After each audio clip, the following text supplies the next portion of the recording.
Okay, so with that being said, Joe Ty. Thank you. Thank you. Good morning. You know what values coach, we teach this course on personal values, and it's called the 12 core action values. And in that course, core action value number 10 is enthusiasm. We try it again. Good morning. Good morning. There we go. Would you like to see what enthusiasm looks like? You guys are already failing the test. Would you like to see what enthusiasm looks like? They're not gonna- This is what enthusiasm looks like. And isn't that amazing? And weren't we all that at one time?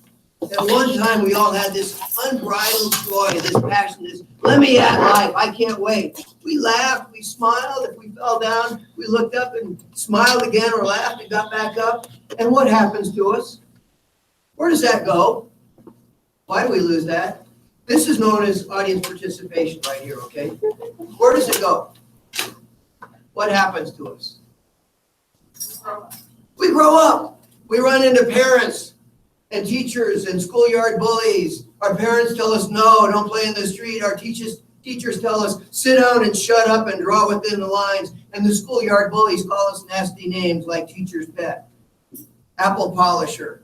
And then we go to work, we run into bosses and toxic coworkers, and our bosses say, sit in your cubicle and do your work. And our toxic coworkers call us more nasty names like overachiever. Like, what's wrong with that? Brown noser, quota buster. How many ways do we have to tell someone to stop trying to be special? Be ordinary and mediocre like everybody else. That's what happens to us. Here's a more important question. How do we reignite, respark, regenerate, revitalize that joy that we once had? And you want to see it all in one picture? You want to see the answer in one picture? Yes. The enthusiasm thing. By 11 o'clock, we're going to have this down, okay? There it is in one picture. That's what you have to do. And you have to do three things to achieve that, don't you? Number one, you got to be willing to get dirty. You got to roll around in life. You got to put your hands in the mud. You got to engage in relationships with other people. Sometimes have those tough, challenging conversations that aren't fun to have, but are necessary to have. Number two, you have to be willing to take a leap. And sometimes a leap of faith. Anybody who has ever applied for a new job, applied to graduate school, written a book, started a business, called up and asked somebody for a date, knows that you got to take a leap, and sometimes the answer is no. Sometimes there's no water in the pool. But if you don't have the courage to take the leap, you're stuck, you're stagnated. And the third thing you have to do, if you want to respark this, is stop worrying about what other people might think of you. And trust me on this one, you will worry a whole lot less about what other people think of you if you will admit to yourself how infrequently other people think of you. And yet how many of us are put in a little box, not because we belong to be in the box, but because we care so much, we worry so much about what other people might think if we get out of the box. And here's what we're going to cover today. Two things. We're going to talk about the organization. We're going to what we call the invisible architecture of your organization. And then we're going to switch gears and we're going to talk about you. And I'll explain the lion in the mirror and what that means. But first, let me remind you why we do what we do, okay? Yes, Joe. My mom is 89 years old. She lives in San Antonio, Texas, in the Army retirement community. My dad he's no longer with us, but he was in the Air Force as a career. And I got a call last year from the Northeast Methodist Hospital in San Antonio. Your mom's been admitted. So, of course, I hop on the next flight to Texas, go to the hospital in San Antonio. At the reception desk, they send me up to the nurse's station, to the medical unit. And I go to the counter and talk to the lady behind the counter. And I say, I'm looking for the room of Janelle Ty. And she smiles this big smile and says, oh, yes, that's the lady who's been asking for a hot dog. I said, no, my mom, she's 89 years old. Janelle Ty? Yeah, that's the one. They send me down to her room, and I walk in, and there she is. Isn't she cute? That's my mom. Excuse me. And I walk in and say, how you doing, Mom? She said, well, I'm doing better. They're taking really good care of me here. And I said, well, what's the matter? You got this big tray full of food. It all looks really good. Aren't you hungry? Is the food here not good? She said, well, I'm sure it's good, Joby. That's what they call me at home. She said, I'm sure it's good, but what I really want is a hot dog, and they don't have hot dogs here at the hospital. That afternoon, her nurse, Arturo, came in and brought my mom a hot dog. Now look at the look on my mom's face. That is what great patient satisfaction looks like. Look at the look on Arturo's face. That is what employee engagement looks like. And I will point out to you that it is not in his job description to buy an old lady a hot dog. That was something above and beyond the call. In fact, he had to drive to the local diner to buy the hot dog because they don't have hot dogs at the hospital. That is not something he can be held accountable for. He would not have been written up if he hadn't done it. In fact, nobody would have noticed, including my mom, had he not done it. It was something totally not expected of him. But look at the look on my mom's face. And look at the fact that she is giving him a round of applause. I guarantee you, she did not give a round of applause to the phlebotomy tech at 4 in the morning when he woke her up to draw her blood. She did not give a round of applause to the nurse for giving the right medication, or the respiratory therapist for the therapy treatment that he did. I mean, she did not give a round of applause or that sort of smile for anything that was in the job description of the people taking care of her. Now, my mom has lived in San Antonio for a very long time. She is still very active. She knows a lot of people. She still, at the age of almost 90, raises money for the San Antonio Symphony, and she's on the society committee. And she talks to a lot of people. My little brother says Mom is the only person in the world who could put you on hold in person because somebody else comes up that she's got to talk to. What do you think that my mom will tell all of her many friends about Northeast Methodist Hospital? The medications were right. The respiratory therapy treatment made her feel better. The phlebotomist was gentle at 4 in the morning when he woke her up. What's she going to talk about? The hot dog and Arturo. And she's going to tell me the story. And I know the story. I was there. I took that picture. I'm going to tell a lot of other people. What is the very best advertising any organization can ever get? Word of mouth from who? Happy patients and their sons who happen to talk to a whole lot of people and share that story. And again, those are not things that anybody could be held accountable for. Those are all above and beyond the call of duty. That is somebody not renting a spot on the organization chart at Northeast Methodist Hospital. That's somebody thinking like an owner. In fact, my mom goes back periodically and she'll see Arturo and he'll say, "Are we famous yet? Has your son got us on the cover of the New York Times yet?" And she says, "Well, he's still working on it." And we've been working on culture with hospitals for 25 years now. And before that, I was involved with hospitals in other ways. So I've learned a lot about culture and how do you change culture. And this is the single most important lesson I've ever learned. Culture does not change unless and until people change. Because the culture of your organization is shaped by the collective attitudes and behaviors and relationships of the people who work there. And if everybody thinks, I'm not the problem, yeah, we need to work on our culture, but it's everybody else. I don't need to change because I'm perfect just as it is. Your culture will never change. You can bring in a speaker. You can give everybody a book, a happy face pin. But if nobody is willing to look in the mirror and say, I need to be part of this change, and here's what I need to do. If nobody does that, culture's not going to change. But people will not change unless you give them new tools, a new approach. Every single one of us has tried to change and failed, haven't we? We've all had the New Year's resolution that was dead on arrival. We've all signed up for Holyoke Fitness and never gone.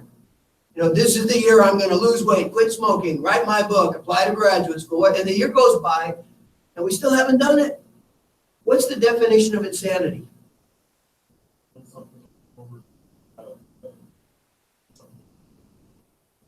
And by that what's your name? Tim. Tim. By Tim's definition, we are all just a little bit crazy, aren't we?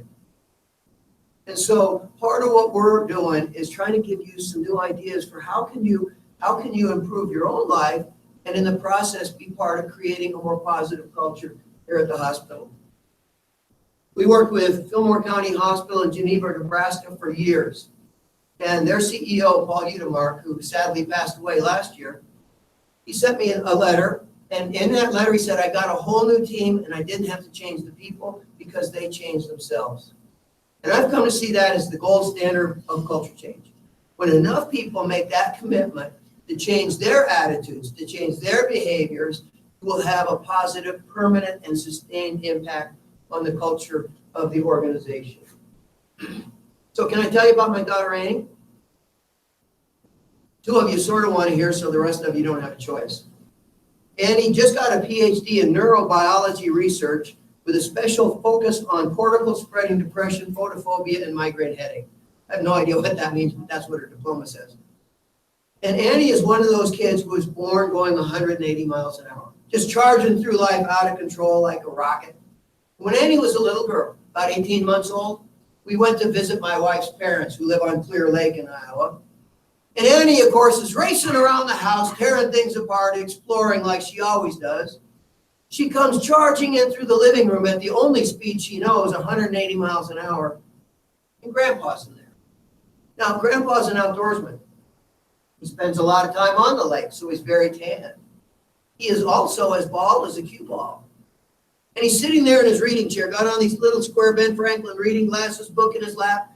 And he comes charging in, 180 miles an hour, runs smack dab into Grandpa. Stops dead cold in her tracks. Her eyes pop open, her jaw drops down, and she just stares. Any parents in the room? You know how inquisitive a toddler can be, don't you? And you know how honest a toddler can be. And she stares and stares. And then she laughs, looks over at Grandma and says, Grandma, I have a Mr. Potato Head too. And isn't it true that you and I can both look at a third person and think we see somebody totally different on the basis of the most superficial things? The car they drive, the color of their skin, the costume they wear to work. Excuse me, I'm a recovering hospital administrator. I go to meetings, I have a little book, a sponsor. But in my previous life, before recovery, I was the chief operating officer of a 700-bed hospital in Massachusetts. And once every 3 months, I would take off my executive costume and put on a housekeeper costume and do that job for half a day. I scrubbed floors, I scrubbed toilets. I was actually pretty good at it. Tell me, do you think I got treated the same when I was wearing my housekeeper costume and pushing a mop as when I was wearing my executive costume and carrying a clipboard, you think? Totally different. I am exactly and precisely the same human being. Nothing different about me at all except the costume I'm wearing. But because of that superficial difference, people would look at me and make totally different assumptions about my education, my ambition, my personality. In fact, most people looked at me as if I wasn't even there. Just passed right by me because of the costume I was wearing. Now, you do that. I do that. You cannot help that. That is programmed into your genes. We look at other people, we immediately make judgments and assumptions about them. You cannot stop that from happening. It's programmed into you genetically. Here's what you can do. You can remind yourself, every time you make an assumption about someone based on those superficial things, remind yourself on the other side of that name tag, there's a real human being. And that person has a story that I don't know. And every assumption I'm making about them is wrong. And try to get to know the human being and stop judging the superficial appearance. Isn't it true that you and I can both look at the same situation and give it a completely different interpretation? You talk to any trial lawyer, they'll tell you if 6 different people see a car wreck, it's 6 different wrecks. Wait a week and it's 12. In healthcare today, is it the best of times or the worst of times? What do you think? In healthcare today, is it the best of times or the worst of times? What do you think? Yeah, the answer is yes. What do you choose to see? There are a lot of people whining and complaining of Medicaid, Medicare, CHIP funding, wham, wham, wham. But you put yourself in the shoes or the wheelchairs or the beds of the patients that it is your privilege to take care of every day. And the things that you can do were unheard of 20 years ago. 20 years ago, there wasn't a critical access hospital in America that had a 16-slice CT scanner that could do hip replacements like you guys do. And you're sending people out who used to be going to a nursing home. Now they're going out to play golf on their brand new hip. You have the right perspective, and it really is the best of times. And I'll tell you this, in the work we do at Values Coach, One of the most inspiring and heartbreaking things I experience is I meet amazing people. I meet amazing people here in the last few days. People who care about what they do. They're good at what they do. They're committed to getting better at what they do. But if I get a chance to talk to them one-on-one, the way Tramp has talked about it, I recognize that they're a lot like me and him and you, in that they have a little voice in the back of their head that keeps saying, no matter what you do, it's never enough. You're not good enough. You're not smart enough. You're not pretty enough. You don't deserve to be successful. Am I the only one that ever hears that kind of stuff up here? That for so long, they believe it's telling the truth. And that's what negative self-talk is. It is telling yourself lies, believing the lies to be true, and as you embrace the lie, it becomes your reality. But it is not true, and you need to learn to stand up to it. And before we wrap up, I'll share an idea for doing that. I found this picture on the internet, and isn't that a great metaphor? Because it raises a really good question. Who could you be and what could you achieve if instead of looking in the mirror and seeing less than what's really there, looking back at you, believing the negative self-talk, if you could see, who could I be if I didn't let fear stop me from doing what I have to do? Who could I be if I could do a better job of living what I know my values are? Who could I be if I stopped listening to that voice saying, oh, you can't, and said, oh, yeah, you just watch me? And the answer in every case is more than who we are. That's human nature. I love this bumper sticker. I used to have superhuman powers, but my therapist took them all away. And isn't that what happens to us? You ask any little kid, what do you want to be when you grow up, and what do they think they can be? There's a hint on the slide here. Superhero, president, they think they can be anything. Have you ever asked a kid, what do you want to be when you grow up? And had them say, oh, I want to sit in a tiny dark cubicle and do spreadsheets until I get laid off. Is that what kids dream about? But what happens? We run into parents and schoolyard bullies and teachers and toxic co-workers. The Bible asks this question: why would somebody light a candle and then put a basket over it? But that's what happens. We have this incredible light when we're little kids, and we run into light, and the basket comes down, and the light eventually goes out. And the challenge of life is, how do you re-spark that candle we once had? Imagine this. You go down to Denver, you're going to take a flight out of the airport, you get there early, and there's only 2 people in the waiting area, and one of those 2 people is really weird. Which one is weird? Over in one corner, there's a guy who's got a cheeseburger so big, fat, and gross, he had to put a steak through it before he could eat it. And out in the corner, there's somebody doing push-ups. In our society, which one are people going to look at and say, wow, that's weird? The guy stuffing his gullet with a big fat cheeseburger, reading the sports page of USA Today, doing things that are going to make him fat, sick, and eventually die. Or the woman out in the hallway doing something to make herself stronger and more confident and a better role model for her kids. Who are we going to say, that's weird? This guy or her? Cheeseburger or push-ups?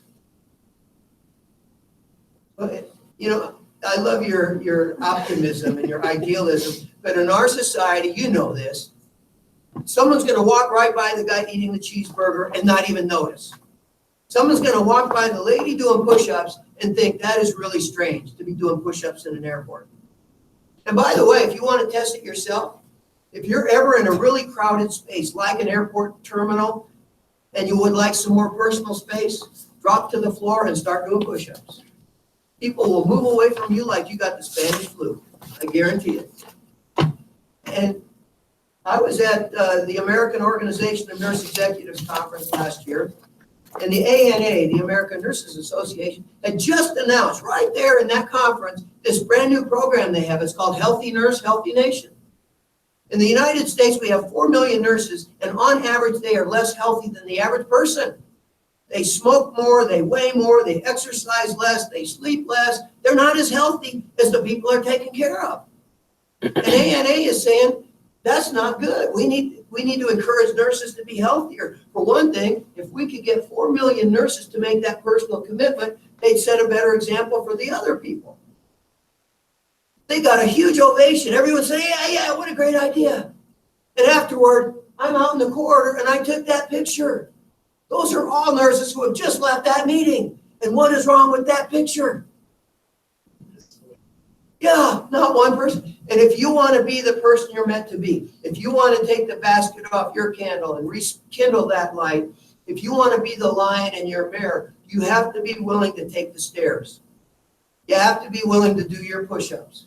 You have to be willing to turn off the TV and pick up a book, to have that tough conversation with someone and say, you know, we don't talk about people behind their backs. You have to be willing to do the hard stuff if you want to be the person that you're capable of being. So these two people have the same job, don't they? What's different? There's a hint at the bottom of the slide. Who do you think is happier? Dances with mops or mopes with mop? Who would you rather work with, dances or mopes? Who would you rather live with? And who would you rather be like yourself? Most important choice you ever make, and you make it every day, you make it all day, every day. What's your attitude? What's your attitude about your work? What's your attitude about other people? When bad things happen to you, and they do, what's your attitude about that? You're going to be a victim, or you're going to be a fighter? It's a choice that you make, and you make it every day. And there's a barrier on the potential of your organization in terms of quality, patient satisfaction, the joy people have in working here. And that is the collective attitudes of the people who work here. And again, if nobody changes their attitude, you're not going to change your culture. And that is the real leadership challenge. And when we talk about leadership, we're not talking about management. Everybody has an opportunity to be a leader. Most important 3 words in the book that you all now have, the Florence Prescription: proceed until apprehended. Because real leadership does not require a management title. Martin Luther King did not have a management title when he marched in Selma and Birmingham. Candy Lightner did not have a management title when, to honor her daughter who had been killed by a drunk driver, she started Mothers Against Drunk Driving. I mean, people who change the world don't need to have a management title, and it's the same thing in every organization. Some of the most effective, important leaders don't have a management title. Now, here's a guy who has a goal, a dream, and he's got the gumption to pursue his dream. He's got a proceed until apprehended mindset. And what is he about to run into? Someone once said disappointment. I thought, well, that's quite an understatement.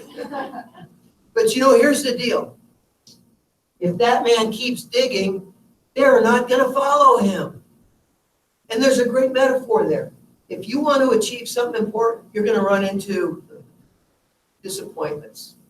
You're going to run into challenges. And you have to be willing to keep digging. You can't have to keep that proceed until apprehended mindset. If you get apprehended, but you're doing the right thing, find another way around it. So a word or two about the assumptions that we make. Please just take a second and read what's in the black circle. Thank you. What happens when you break the word assume down? What do you get? Yeah, there we are. So I'm going to show you a quick video here and see if you can, hopefully the sound's working. Sometimes it didn't yesterday. See if you can identify the assumption that's being made. No sound. Is Josh back there by any chance up there? He might be upstairs, but Well, okay, imagine sultry blues playing as we watch this, and I'll see if I can figure it out myself. Nope, that didn't do it. Oh, you know what? You know what user error is?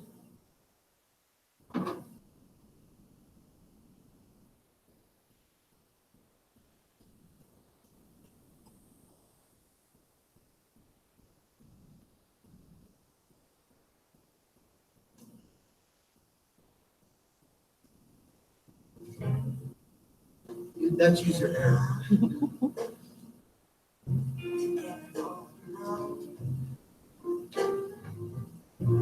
In the still of the night, baby, all I know, my whole heart skips a beat when you're next to me. In the still of the night.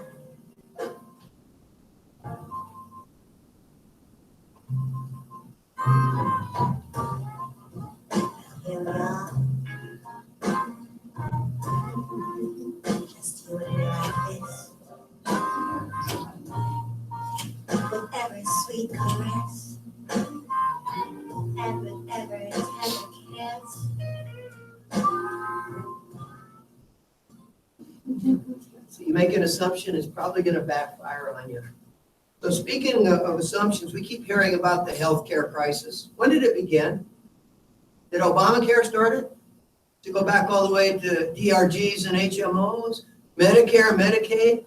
You know what, I think the first person ever to say the words healthcare crisis was probably Florence Nightingale. When in the middle of the Crimean War, she was asked to go to the Scutari Barrack Hospital, and the place was filthy dirty, the medical care was atrocious. More than half of the soldiers in that place died, usually in agony, often after having had a limb hacked off without anesthesia. It truly was a healthcare crisis. She wrote a letter to her father the day she got there and said, "This place is the kingdom of hell." Hands up and quitting, the way too many people in our healthcare world today have, being disengaged and burned out and compassion fatigue. That incredible woman rolled up her sleeves and she went to work. Any nurses in the room? Have you heard of Florence Nightingale before? Absolutely. I mean, what other profession can point to one person and say, this person defined what it means to be a nurse and established our profession? She also, in a very real sense, created a blueprint for your hospital and every hospital. Very first ever medical records department, housekeeping, laundry, maintenance, food service, first patient chapel, patient library. Literally, she invented the modern hospital in a 2-year period in the middle of a healthcare crisis. And what a great lesson for us. When will the healthcare crisis end? I'll give you a hint here. You know what? You will never have it. At Melissa Memorial Hospital, you will never have it better than it is today. You will never have, no matter who's in the White House or Congress, you will never have better reimbursement than you have today. It's going to get tougher. Electronic health records are not going to get any easier anytime sooner. It is going to become increasingly difficult for you to recruit people into your hospital and your community. As 75 million baby boomers head for retirement, the average nurse today is 55 years old and not going to work another 10 years. And if you don't have a great culture, if you're not known for being a great place to work, it's going to be very tough for you to compete with Fort Collins, Denver, Sterling, or whoever else. These are the good old days. And this is when we need to roll up our sleeves and get ready, because the good old days are going to get sterner and tougher. So imagine you're going with me and our outward bound guide on a river trip. Been out on the water all day, the sun is shining, we're having a great time. We stop on this white sandy beach for lunch. Our guide comes around, "Are you having fun?" "Oh yeah, this is great." He says, "Well, don't get too complacent, because the adventure's around the next bend." We get back out on the water, it's going faster and rougher, and suddenly we drop into that tornado of white water. And our guide there in the back of the boat hollers out, "Hang on, folks, this is it. The Class 5 rapids I've warned you about all week long. Everybody grab a paddle, dig in, and paddle for your life." And this guy back here says, "Nope, I don't paddle. That's not my job." What do? What? Say it. You throw them out of the boat. That's exactly right. When you're in Class 5 rapids, I don't care what your name tag says. You pick up a paddle and you do your part. Whether you think it's the best of times or the worst of times in healthcare today, it is turbulent times. Faster than they ever have. It is more competitive than it ever has been. Reimbursement is going to get tighter and tighter. We are in the metaphorical equivalent of Class 5 rapids. And there are a lot of little boats out there that will not make it to shore. In the last 2 years, more critical access hospitals, rural facilities of 25 beds or less like you, more critical access hospitals have closed their doors in the last 2 years than in the previous 10 years put together. And this year, not even one full month into the year, we are on track to exceed that in 1 year. And there are people predicting that while there are 1,400 critical access hospitals in America today, in 10 years that number will be half that. And I saw one prediction saying it will be none. Now, I don't believe that, but there are going to be an awful lot of them that aren't going to be there. That little boat out there, that's you. And you cannot afford people like this. Anytime someone walks down the halls of your hospital, does not stoop down to pick up a piece of paper, does not call in a burned out light bulb, I don't do housekeeping, I don't do maintenance, that's not my job. Walks by somebody sitting in a wheelchair in tears, and instead of stopping to say, is everything okay, can I help you with something, keeps walking and says, where's the nurse, not my job. That person is not thinking like an owner of MMH, that person is renting a spot on the organization chart. And in today's world, especially in a smaller organization where you only have 100 people, it doesn't take very many of those people to cause real problems for your culture. Today's world, you need all hands on deck. You need every hand on the oars. You can't have people just going through the motions. So imagine another river trip. Imagine you're the captain of this beautiful galley ship, and it is your job to get it across the water on time, on budget, with your cargo intact. You have 100 people at the oars. 25 of them believe in the mission. They're putting their backs into the work. 60 of them, it's another day, another dollar. The least I have to do to get a paycheck. And 15 of those rowers are actually rowing backwards. Tell me, would you be proud to be captain of that ship? I was hoping for a more emphatic response from you guys. How would you feel if you were one of the 25%ers really committed to the work? How would you feel about the 60%ers just doing the least to get by, and the 15%ers making your work harder by not doing their work and trying to make you feel guilty for wanting to do a good job by calling you nasty names like overachiever or brown noser? And you know, unfortunately, that is a picture of what the average American organization looks like today. In the average organization, 1 out of 4 people shows up every day with their hard hat, their lunch pail, and a determination to give it their best, thinking like owners. 6 out of 10 is just a job, and at quitting time, they're out of there. And 15% in the average organization are aggressively, toxically disengaged. Now, there's a huge range, obviously. We've worked with organizations where if you're not engaged, if you don't show up every day with a smile on your face, you get voted off the island by your coworkers. And we have worked in places where it feels like nobody's engaged. And the question is, where are you and your organization? And the more important question is, where do you want to be and what are you willing to do to get there? Those highly engaged people we call spark plugs.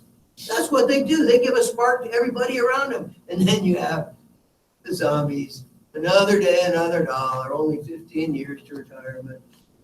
And then you have the emotional vampires. The people who suck the joy out of the work, suck the energy out of an organization, suck the life out of the people around them. And you know, it doesn't take, just like one person lighting a cigarette in this room would pollute every other lung in the room instantly. All it takes is for one of these people to walk into a room with their sourpuss attitude and scowl on their face and rolling eyes to suck the joy out of it, to suck the wind out of the sails. And you really can't afford people like that. Cy Wakeman is a consultant researcher, and she published a book recently. Her research shows, and ours is pretty much the same, the average employee spends 2.5 hours a day on drama, whining, complaining, gossiping, not doing work. Now, nobody in this room, I hope, does that, which means if you're average, somebody else is doing a whole lot more than 2.5 hours a day. Jim Clifton is the CEO of Gallup. They do the Gallup polls, and he wrote this very disconcerting book, The Coming Jobs War. You think it's been hard to recruit in the past, you just wait a few years. It's going to get very, very hard. And in that book, he said a disengaged employee is a quality defect. Just like giving a patient the wrong medication. When somebody's not engaged in their work, they're bringing down the quality. They're bringing down safety. They're bringing down patient satisfaction and productivity. That is the definition of a quality defect, isn't it? And you really can't afford people like that. But the real tragedy of the disengaged employee is not what the impact is on the organization and the patients. The real tragedy is the impact on that individual, his or herself. If you're going through life with this sort of attitude, work sucks, then you die. Work's a 4-letter word I used to pay for my hobbies. What a waste of the one and only life you're going to be blessed with on this earth. Edward Hallowell is one of the most thoughtful psychiatrists in America today. He's written some of the best books on ADD, on toxic worry.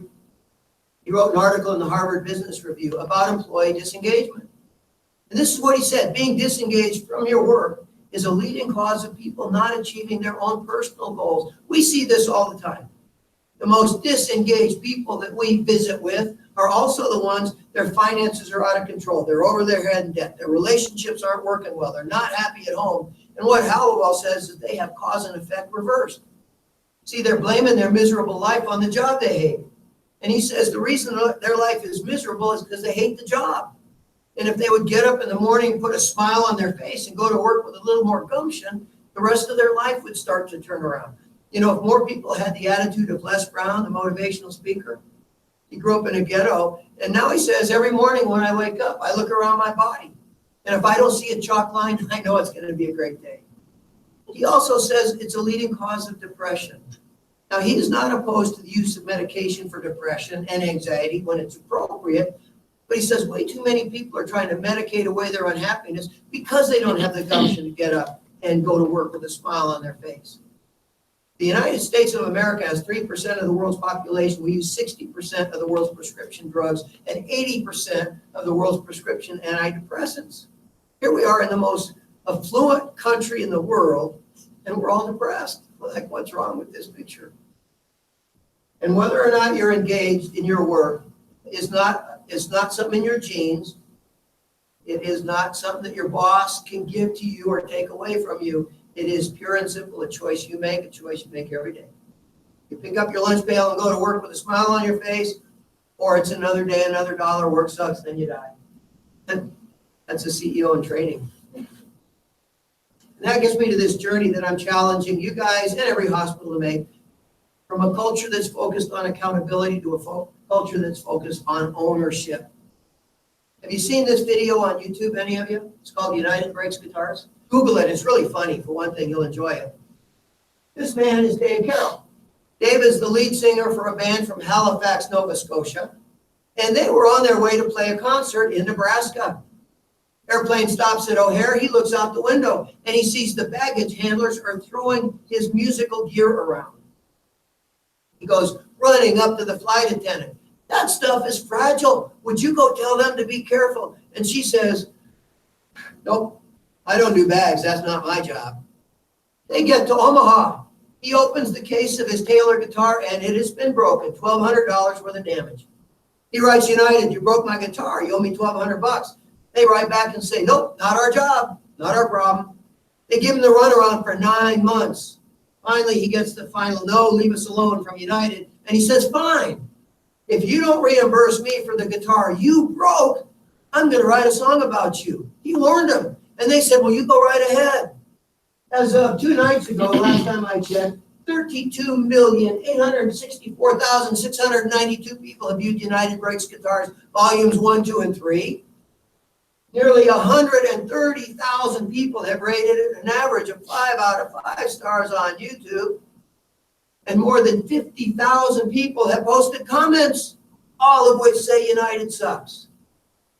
The Taylor Guitar Company made their own video, how to pack up your Taylor guitar so United won't break it. Millions of people have seen that one. And just when you thought they couldn't do any worse on the customer service front, what did United do? Anyone remember this?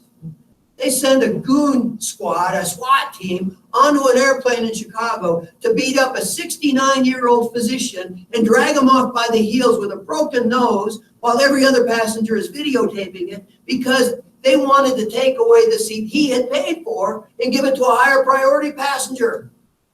And he didn't want to give up his seat. And so you start seeing cartoons like this. And things like this. Buy your ex a ticket on United. We'll take it from there. This. We're going on a trip to Disney World. And we'll find United Airlines. This is the marketing black eye of the century. This is being taught in every business school as a case study on how not to do customer service. This has cost United hundreds of millions, probably billions of dollars in bad press. And you know what would have stopped any one of those things from happening? One person thinking like an owner. If one person had said to Dave Carroll, Dave, I'm going to make it my mission to get you that check. If I have to walk into the CEO's office myself with a blank check, you're going to get paid. He probably never would have done the song. If one flight attendant or pilot had stood in front of those goons and said, sir, you will not come onto this airplane and abuse my customers, my passengers. If one person had thought like an owner, they would have turned around and gone the other way. You know that. and not one did. The pilots and the flight attendants stood aside and watched their passenger being beat up and dragged off the plane. Nobody thought like an owner. And you know who the real losers are in this picture? The fine men and women who work at United, because they have all been painted with this brush that says you don't care, and it's not true and it's not fair. I fly United all the time. I flew them coming out here. I'm going to fly them home tomorrow. I love United. They always get me where I want to go with my bag in tow, and they've never yet killed me in a plane crash. I know what a low bar that is. See, the problem at United is not the people.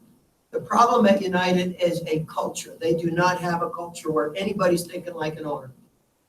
And if they don't fix the culture, they're going to continue to struggle. They have been through bankruptcy twice. They got taken over by a much smaller airline. They've been through 4 CEOs in the last 6 years, all because of their toxic culture. And if they don't fix that, I mean, fly the friendly skies is already a joke, and it's going to get even worse. Now, contrast that with this.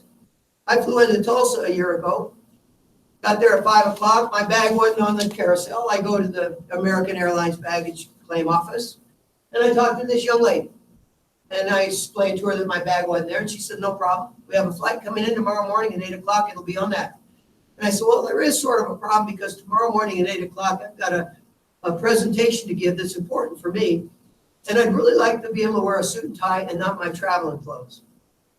And if there's anything you could do, I'd appreciate it. She looked at me, and by the way, I knew there wasn't another flight coming into Tulsa that day on American.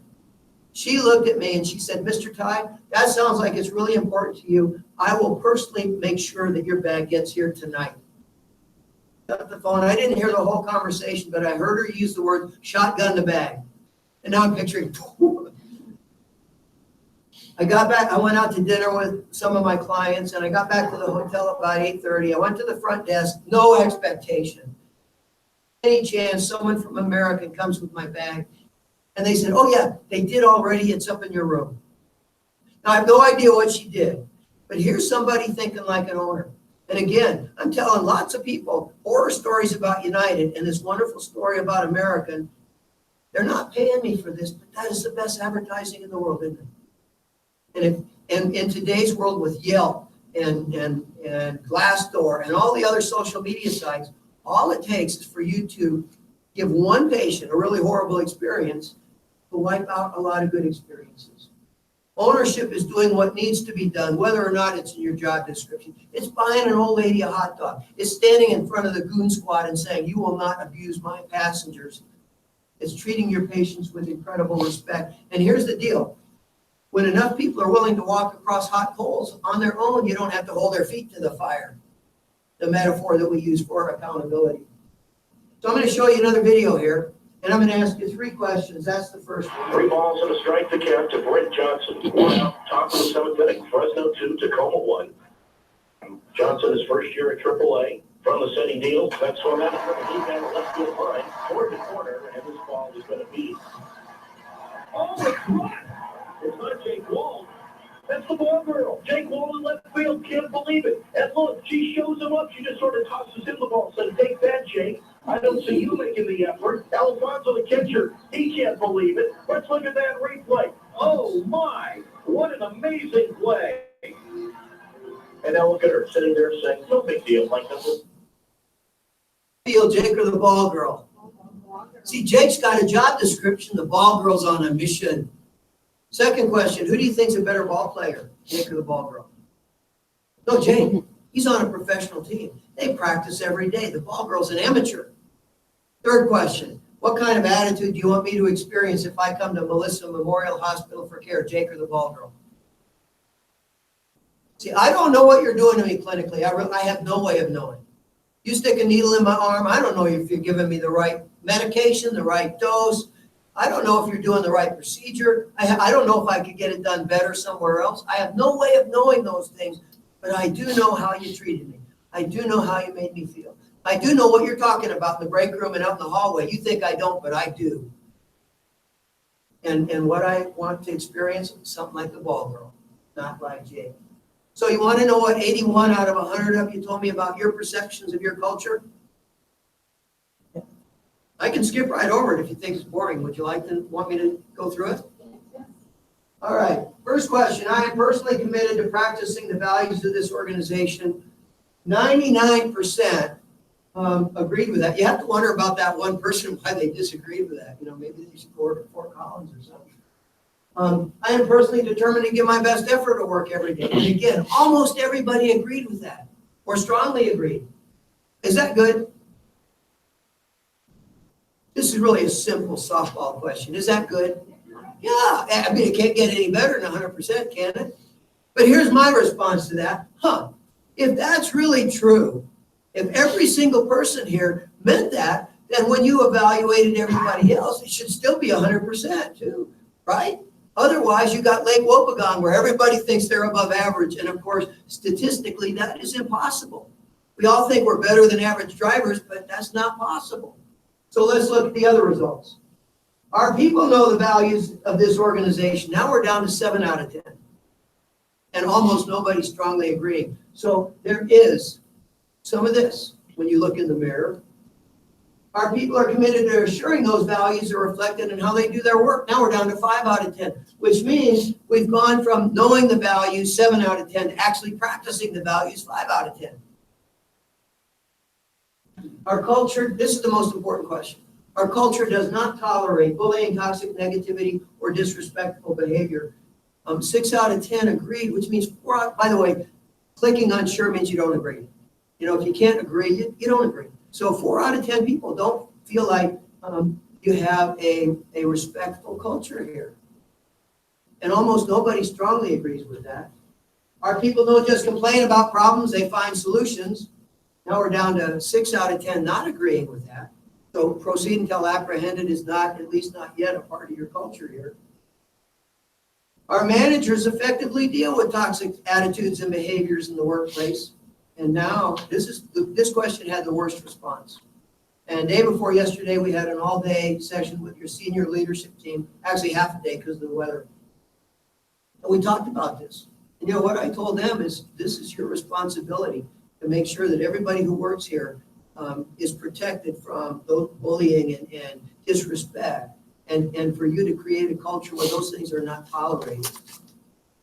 I was in New Orleans a week ago, and there was a patient family member council at the same program I was at. And one of the members, a mom of a kid who was a long-term patient at this children's hospital, said, all it takes is one bad experience to wipe out 4 or 5 good ones. And you know, if you have this kind of a bar chart, you know there's some patients who are getting a bad experience. They're going to post it on Yelp or somewhere else. And it's going to wipe out all the good that you've done. And why would you want that to happen? Now, from your responses, I can calculate what's the cost. What are you paying people to bitch, moan, whine, complain, and gossip? The other BMW club? What you told me, and this is actually pretty good. Compared to what we've seen, this is pretty good. 48 of you said it's less than 10% of paid hours. 22 of you said it's half a day. And 11 of you said, no, it's 1 full day. The average employee spends 1 full day every week bitching, moaning, whining, complaining, and gossiping, and still getting paid for it. And from that, I can estimate that it's about 6% of all paid hours. Now, again, this is not bad. It's actually pretty good. We have seen 20 and 25%. And you feel it in the culture in those places. But there's a real cost to that. At MMH, your annual salary budget is about $8 million a year. You have told me, 81 of you told me that 6% of that is being wasted. And this is what you're paying people to not work, but rather to engage in drama. Now, how many FTEs could you hire for $500,000? How much work you get done? And I guarantee you there's not a hospital in the world that's going out and adding a lot of FTEs. So if you feel like you don't have enough help, here's the answer for people to roll up their sleeves and think and act like owners. Let's do some more math. There were 15 questions on a 5-point scale, which means that 1,215 times one of your colleagues could have strongly agreed with a positive statement about your organization, and that only happened 153 times, 8%. Now tell me, would you use that number on a billboard? 8% of us strongly agree that this is a great place. Actually, You know how you drive through Haxton and there's that sign there that says warning, speed trap ahead? I bought the space right next to it. I rented it. And I'm having a billboard erected there, and this is what the billboard's gonna look like for you.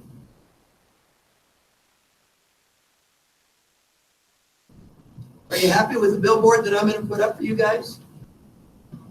Okay, so I won't put it up, but you know, what you have told me is this is what your patients are experiencing, or this is what a new employee would experience if they came in. And my question is, are you okay with that? Are you okay with what I just showed you? With what you told me? Are those results likely to achieve outstanding patient satisfaction? If you improve those results, would the quality of care go up? I guarantee you it would. Accidents would go down, safety events would go down, the quality outcomes would go up. Would those results support your reputation for being a great place to work? And you know what, in the years to come, if you're not known for being a great place to work, you can have a really hard time competing with those that are. And whose job is it to change those results? Krampus? Or is it like 100 of us? You need to be thinking like owners and make a conscientious effort to change these things. When I walk into your hospital or any hospital, my first impression is created by the bricks and mortar. But that's not my lasting impression, is it? A couple of years ago, I was in north central Texas at a small rural hospital like yours. 6:30 in the morning, I'm not a morning person. I walk in the front door, and it's a beautiful lobby. Stone wall, fireplace, fish tank. Lady behind the counter says, "Good morning, can I help you find something?" And I blink and I say, "Well, yes, ma'am. I'm looking for your conference room." And she says, "Well, I would be happy to take you there. Are you our speaker today, Mr. Ty?" I blink again, I say, "Yes, ma'am." She says, "We are so excited to have you here. Wow, we've been looking forward to this all month long." She comes around from behind the counter, takes my hand in both of hers, and says, "Welcome to Glen Rose. Can I get you something to drink?" I blink again, I say, "Well, yes, ma'am. I would love a Miller Lite." And without missing a beat, Marie says, "Well, darling, I'll see what I can do." 10:30 that morning, I'm in the middle of a presentation, several hundred people in the room. And who do you think comes in with a tray, a frosty mug, and an open bottle of Miller Lite? And you know, as a rule, I don't drink in the morning. But my mama, who you met, taught me, if somebody offers you something, it is rude to not accept it. I did share it with others. Now, what am I going to remember? What will I tell other people about Glen Rose Medical Center? The visible architecture of that stone wall or the invisible architecture of Marie? And I'll tell you this, I do not remember the name of the CEO there or anybody else. The only person I remember is Marie. The only person I remember from Northeast Methodist Hospital in San Antonio is Arturo. And those are the experiences that people really remember and really talk to about others. That invisible architecture is far more important than the bricks and the mortar when it comes to your experience of working here and your patient's experience of being cared for here. We call it the blueprint behind the blueprint. And you really ought to be as conscious in thinking about how we design that experience as you are about the new building. It's in a very real sense, it's the soul of your organization. And what 81 of you told me is that the soul of Melissa Memorial Hospital could use a little bit of help here. Now, when you build a building, you build it in 3 stages. You put down a foundation, you put up a superstructure, you come in and finish it off with carpeting and wallpaper. We use that as a metaphor for the invisible architecture. And in our metaphor, the foundation is core values. The most important document in any organization should be a statement of core values that defines who you are, what you stand for, and what you won't stand for. And my very favorite, there's a company in Iowa. They dominate the market worldwide for a high-tech field. They're called Integrated DNA Technologies. They have 8 core values prominently featured on their website, and this is one of them. Be yourself, unless you're a jerk. And in 6 words, they're telling people, don't try to impress us by pretending to be someone else. We're not going to be impressed with that. Treat other people with respect. Be a team player. And leave your bad attitudes in the parking lot. We don't want them here. All that in 6 words. And they are the fastest growing company in Iowa. They dominate their market worldwide. and they're less than 20 years old, and year after year, they're on the best places to work list. And it's not because of what they do so much as who they are, the culture they have. Now, on that foundation of core values, the superstructure in our metaphor is culture. Culture is the personality, it's the character of an organization. And the question is, every organization has a culture. The question is has yours been created consciously? Did you think about it, or did it evolve haphazardly? Walmart and Costco, they're in the same business, aren't they? They compete against each other in the same market, selling the same products. But the experience of being an employee or a customer could not be any more different, could it? When Business Week ran a cover story on Costco, they wrote about ecstatic employees. Tell me, have you ever heard Walmart accused of having ecstatic employees? No, I haven't. Anyone here shop at Costco? What do you have to shop at Costco? Get in the front door. Membership, and did they give it to you free? No, you have to buy it, don't you? You have to pay for the privilege of shopping at Costco. People shop at Walmart because they don't have to dress up like they do for the dollar store. And if you think I'm kidding, go to the website, People of Walmart. Don't do it late at night. You won't sleep. You'll have nightmares all night. United and Southwest are in the same business. They compete with each other. They buy the same planes from Boeing. But again, the experience of flying with or working for is totally different.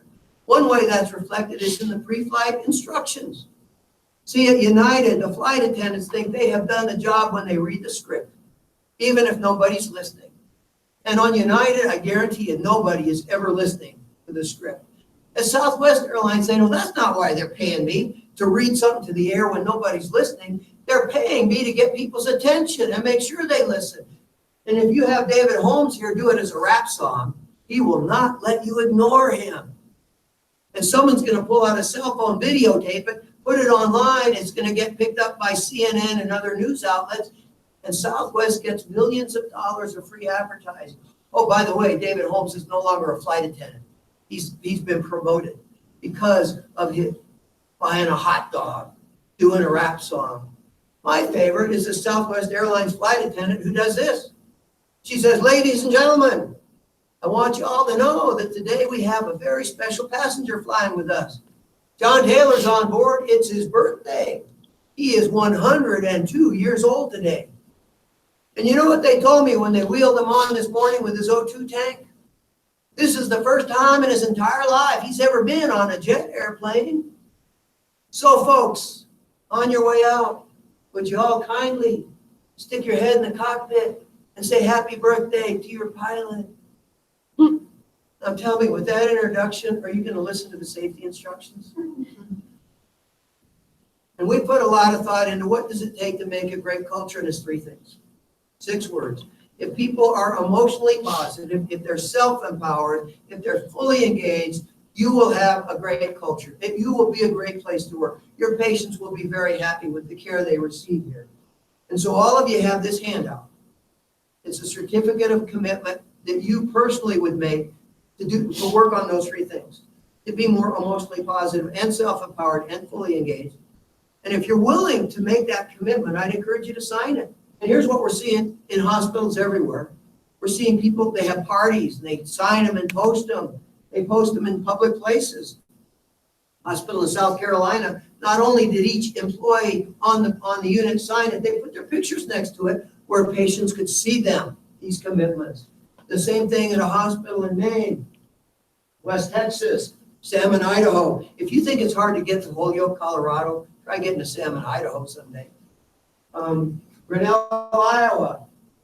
In fact, in Kalispell, Montana, in their long-term care unit, they even had their pet therapy dog, Abby Doodle. Now, as I said, culture doesn't change unless and until people change. That's attitude. That's mindset in the workplace. That's the interior finish in our construction metaphor. I took this picture at the Atlanta airport a while back. Southwest Airlines advertisement. Picture of a Southwest flight attendant. It says all airline employees have attitudes. Ours just have the good kind. Now tell me, what would happen if United Airlines ran that exact same ad at the train at the airport? I had somebody once say, somebody would paint a mustache on the flight attendant. Oh, really? Who would do that? Someone else said, another United employee. And you know what? You know, that's true. These are some of the values trainers at our at the Alaska VA healthcare system in Anchorage. They've been through our course on learning how to teach our course on values. And their attitude was so amazing. Their sense of ownership was so astonishing. They decided our responsibility to veterans doesn't end at the walls of the healthcare system. They called up the Anchorage homeless shelter because so many Vietnam veterans did end up homeless. They called up and said, we've adopted you. We want to help. What can we do? And the director said, we can get people to donate clothes and food and everything we need except toilet paper. It's just not sexy as a donation. And so they launched Operation Wipeout. And over time, attitude in your workplace is defined by what you say you expect and what you tolerate. And what you tolerate will dominate what you say you expect. You say, we expect integrity, but your culture tolerates two people talking about a coworker behind that person's back, and you're not serious about integrity. Because that violates integrity and respect and dignity and everything that should be important in an organization. And in the book you all have, one toxic negative person can pollute the culture of an entire workplace. The way one person lighting a cigarette in a room pollutes everybody else's lungs.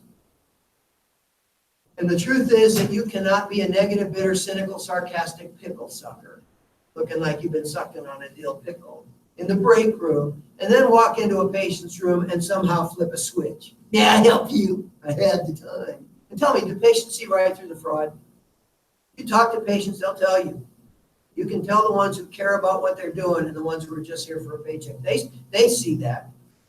And even more important to me, you cannot be a negative, bitter, cynical, sarcastic pickle sucker at work and then go home and somehow flip a switch and become a nurturing, empowering parent who teaches your kids important lessons about life and work. Instead, you go home and you teach them. You hate your job, work sucks, then you die. And you set those kids up for failure because they're going to take those negative attitudes about work. They're going to go out and they're going to compete in a world where there's other kids who think, like Khalil Gibran, the poet, said, work ought to be love made visible. And they're going to lose every single time when they're competing with somebody who really cares about the work and not just the paycheck. And I want to share with you a simple promise that will change your life if you take it to heart. And if enough people take it to heart, it will transform the feel of your organization. And that's it. It's the Pickle Pledge. And you all have it as a handout. And it says, I will turn every complaint, my head is killing me, into a blessing. Thank God for modern pharmacology. Or a constructive suggestion. The first symptom of dehydration is a headache. I should drink some water. There is nothing you can complain about that you cannot turn into a blessing and a suggestion. I had to park 6 blocks away and walk all the way to the mall. Thank God you have legs. There are a lot of people in wheelchairs who would give anything to be able to walk 6 blocks. Thank God you have a mall and you don't live in Haiti or Puerto Rico or Somalia, where those are unheard of luxuries. Oh, by the way, if you ate fewer donuts and spent more time on a treadmill, walking 6 blocks wouldn't have been such a hardship. You can turn anything you can complain about into something positive. 2 years ago, I had my first ever horizontal experience in a hospital. I was hospitalized for 2 weeks with acute diverticulitis. I didn't even know what that was before I got in. 4 days into my stay at the University of Iowa Hospitals and Clinics, the senior surgery resident came in and said, Joe, the treatment's not working. We're going to have to do surgery. We're going to have to cut out a part of your colon and put you on a colostomy bag. And if it doesn't go well, you'll be on that for the rest of your life. And I said, no way. I would rather die. And she said, well, that's another option for you. When she left, I could feel myself circling the drain emotionally, feeling sorry for myself. Wah, poor me, why me? And then you know how in your hospital as well as UI, they have whiteboards across the patient's bed, and the patient gets to put some of their stuff up on it. I looked up on my whiteboard, and there was the Pickle Pledge and the Self-Empowerment Pledge and some of the other things I used to inspire myself during this hospital stay. And I repeated that promise. I will turn this complaint, this sucks, into a blessing.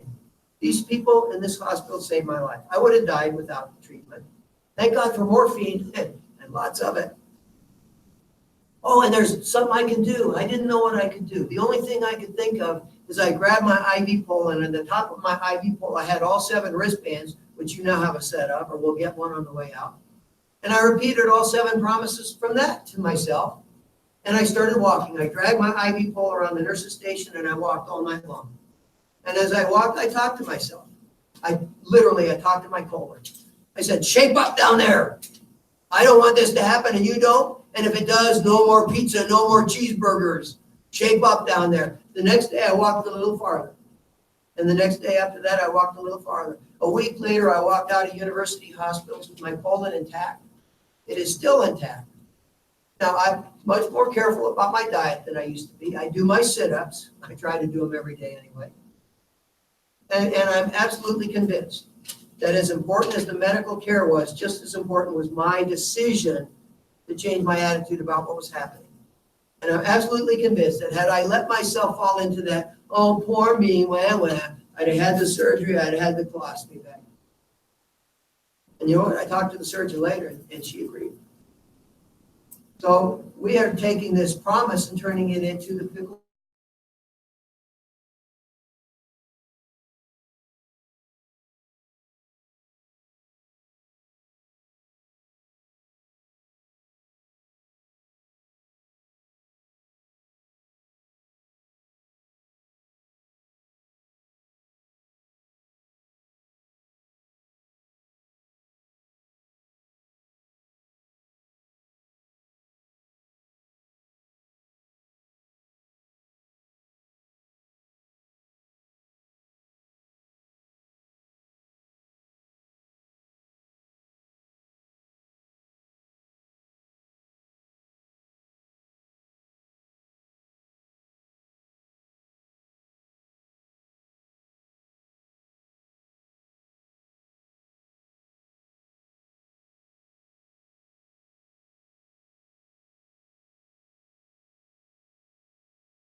This is Kit Redimus, a year and a half and 150 pounds earlier. And Kit said to himself, how can I ask my people to be better people? How can I ask them to change their attitudes if I'm not willing to set an example myself? And by taking this promise and the self-empowerment pledge to heart, Kit has literally changed his life. And last year, the AONE, the American Organization of Nurse Executives, declared him to be the young nurse leader of the year. And what do you think is the word he used to describe the change in his life? The word he uses, miracle. And what else would you call it? So are you up for taking a challenge? Okay, this is how enthusiasm works. Sometimes you have to make it till you make it. Are you up for a challenge? Yeah. Here's my challenge to you. Pick a week and do the pickle challenge for charity. During that 1 week, pay very careful attention to your attitudes. Every time you catch yourself whining, complaining, even if you're not saying it out loud, put a quarter in a pickle jar. If you catch somebody else doing it, be nice. Just say, oh, I think you should put a quarter in the jar. And if they say, I don't want to, say, fine. Here, I'll do it for you. And my challenge to you is to raise $500 in a week by turning 2,000 complaints into charitable contributions. And the decision has been that that money will go to support this incredible facility, Peerless Center. Peerless rhymes with fearless, right? Now, I know what some of you are thinking. 2,000 quarters in a week? No way. We only have 100 people here. But you saw the culture assessment survey. You guys could do it by 5 o'clock on Monday if you're being honest with yourselves. So you still up for that challenge? Oh, the enthusiasm is just knocking me out of the room. And here's what we'll do. If you hit your $500 target, donate that money to this organization. Values Coach, my company, I'll match the first $250 and we'll donate that. Now, yesterday I was in the back room here with the Chamber of Commerce. I gave them the same challenge. And I said, if you can raise $500 outside of the hospital, the rest of the community will match the first 250 of that too. If everybody hits that target, we'll donate almost $2,000, maybe more than $2,000 to this wonderful facility. And, you know, I hope you appreciate in a rural community how unusual it is to have something like the Peerless Center here. So how do you build a culture of ownership? Jim Collins, who wrote some of the best-selling business books, says you got to start by having the right people on the bus. But I don't agree with that. You have 100 people at MMH. You can't just tomorrow decide who's going to be on the bus. Joyce writes a letter to God. Thank you for the baby brother, but what I prayed for was a puppy. And you can't just throw the wrong people, quote unquote, off the bus. Peter writes, please send Dennis Clark to a different camp this year. You know, until someone has the courage to talk to Dennis Clark and say, you know, change your attitude or go somewhere else. He's going to keep showing up. Here's what you can do. You can make it the kind of bus that people are really proud to be a part of. And you do that, and you're going to be amazed at how some of the people you think are really negative and maybe shouldn't be on the bus, they're going to come around because they're just waiting to be part of something special. And it begins with a shared vision, that cultural blueprint, the invisible architecture I've been talking about. Here's a guy who had a vision. He had a dream. His dream was he wanted a brand new Porsche 911 Carrera GT. He went down to the bookstore and he bought a whole stack of car magazines and brought them home. Started cutting out pictures, put them up at work, at home, his locker at the gym. He even put one up on the bathroom mirror. Well, his wife comes walking in, sees the picture. Honey, this is a bathroom, not a garage. Does your silly car have to be in here too? And he says, well, yeah, you bet. Every morning when I shave, I look at that picture and I say, there's my car. She just rolls her eyes. You've been listening to those motivational tapes again, haven't you? 2 years later, the man pulls into the driveway and he guns the engine and honks the horn of his brand new Porsche 911 Carrera GT. Hollers out, hey, honey, come on out and take a ride. She looks out the window. Oh, my goodness. I guess all that motivational stuff must really work. And they go out for a nice long ride in the countryside. Well, next morning the man comes down. He goes into the bathroom, and there on his wife's side of the mirror is a picture of Brad Pitt. So a couple of years ago, I wrote a book called All Hands on Deck about building a culture of ownership. And the CEO of the Porsche Car Company of North America bought one at an airport bookstore. Called up my office, got me on the phone. This is a true story. He said, Joe, I read your book and really enjoyed it. I'd love to have you come out to Atlanta, spend a day with my leadership team. I said, well, hey, that sounds great. What do you want to accomplish that day?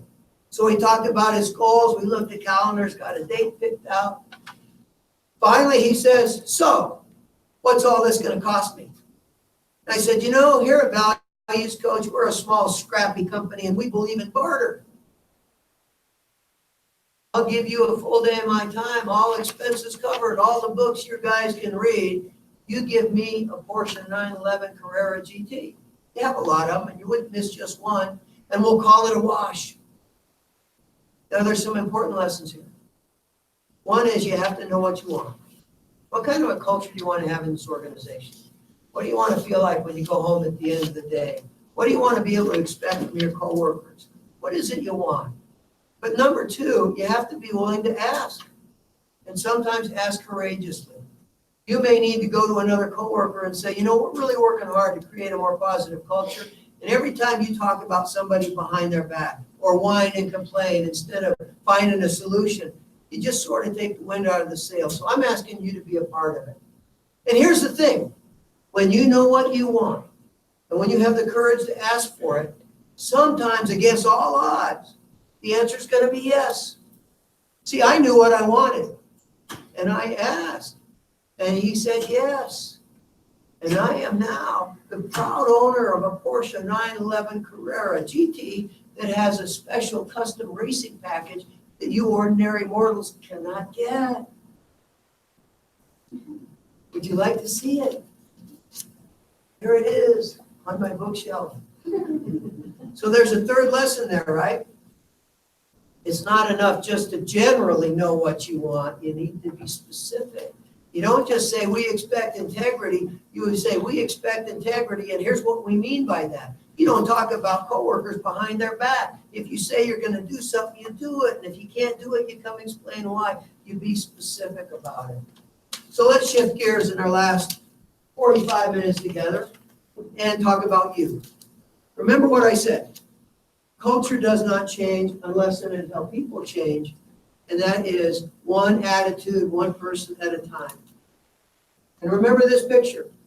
I want to share with you some ideas for how you can do a better job of being that person. So first of all, the question, and be honest, how many of you, show of hands, have ever said or done something you later regretted? How many of you, show of hands, have ever found yourself procrastinating, doing social media when you had more important things to do? How many of you have ever had buyer's remorse? You know, I've never heard of saver's remorse. Gee, I wish I had more stuff and less money. I've never heard of that. If you did not raise your hand for any one of those questions, at noon we're going to have a remedial course on honesty in this room. Stick around. But if you did, please do this. Take your right hand, put it out in front of your face like this. Palm out, thumb down. Your other hand, palm in, thumb up. Coordination test too. Bring your two hands together like this and shake hands with your own worst enemy. And isn't it true that when we're not living our values, we become our own worst enemies? When we don't have the courage to do the right thing, we end up becoming our own worst enemies. Pogo said, we've met the enemy and it's us. I say, I've met, and I mean this, I've met the enemy, and more often than not, my own worst enemy is me. I love the cartoon strip Calvin and Hobbes. I was sorry to see the artist retire. But here's the little boy Calvin, and he's selling a swift kick in the butt for $1. And his pet tiger Hobbes comes along. How's business? Terrible. And Hobbes says, that's hard to believe. And Calvin says, I know, I don't understand it. Everybody I know needs what I'm selling. And don't we all? And who is the person who's got to administer that swift kick in the butt? The person we see looking back at us from the mirror. And the truth is, I'm not telling you anything you don't already know, am I? Ecclesiastes said there's nothing new under the sun. That hadn't changed in 3,000 years. We all know what we need to do. Quit smoking, lose weight, exercise more, turn off the TV, pick up a book. We all know those things. The challenge is, how do we inspire ourselves to do it? And the truth is that you will never exceed the expectations you set for yourself, and most of us set our bar way too low. And you will never exceed the limitations that you place upon yourself. And many of us, through self-limiting beliefs, through the things, listening to negative self-talk, we put these barriers, we put ourselves in a way too little a box. And the truth is that success and failure will not change you. They will make you more of who you are. A resilient person and you fail, it's going to make you stronger and more resilient. And the time to work on being that person is before you need it. Anybody old enough to remember this? What is this? The very first Apple computer. And what did this morph into? This. Now, the only reason this could eventually become this is because this man, the arrogant, self-centered bully who founded Apple Computer and was such a bully and so arrogant that he finally got fired by the board of the company he founded. This arrogant bully transformed into this man.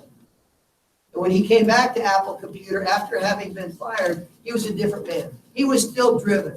He still had very high expectations. He was still a perfectionist, but he was no longer a bully. He was no longer the arrogant, self-centered man that he once was. He was a team builder, and he built an incredible team. He encouraged and inspired people instead of beating them up. And Apple went from being a nearly bankrupt company when he came back to being, when he died, the world's most valuable company. And that is the power of one person deciding to make a change, deciding to become a better, stronger person, and to stop listening to the emotional vampires trying to prevent that from happening. So I want to share with you, and I'm going to go through this quickly. I'm going to give Trampus a copy of these slides and some notes. So if you're not writing it down and you wish you had, you're going to have something you can fall back on. And these strategies will help you in every dimension of your life. They'll help you take better care of your health. They'll help you do a better job of dealing with your money and getting out of debt. It will help you in your career and avoid the most tragic 2 words ever spoken, if only. What do people regret toward the end of their lives? What do people say? I wish I would have. What's the first thing people say? I wish I would have. Done more. Say again? Done more. I wish I would have climbed that mountain, traveled the world, written my book, started my business. I wish I would have had more experiences.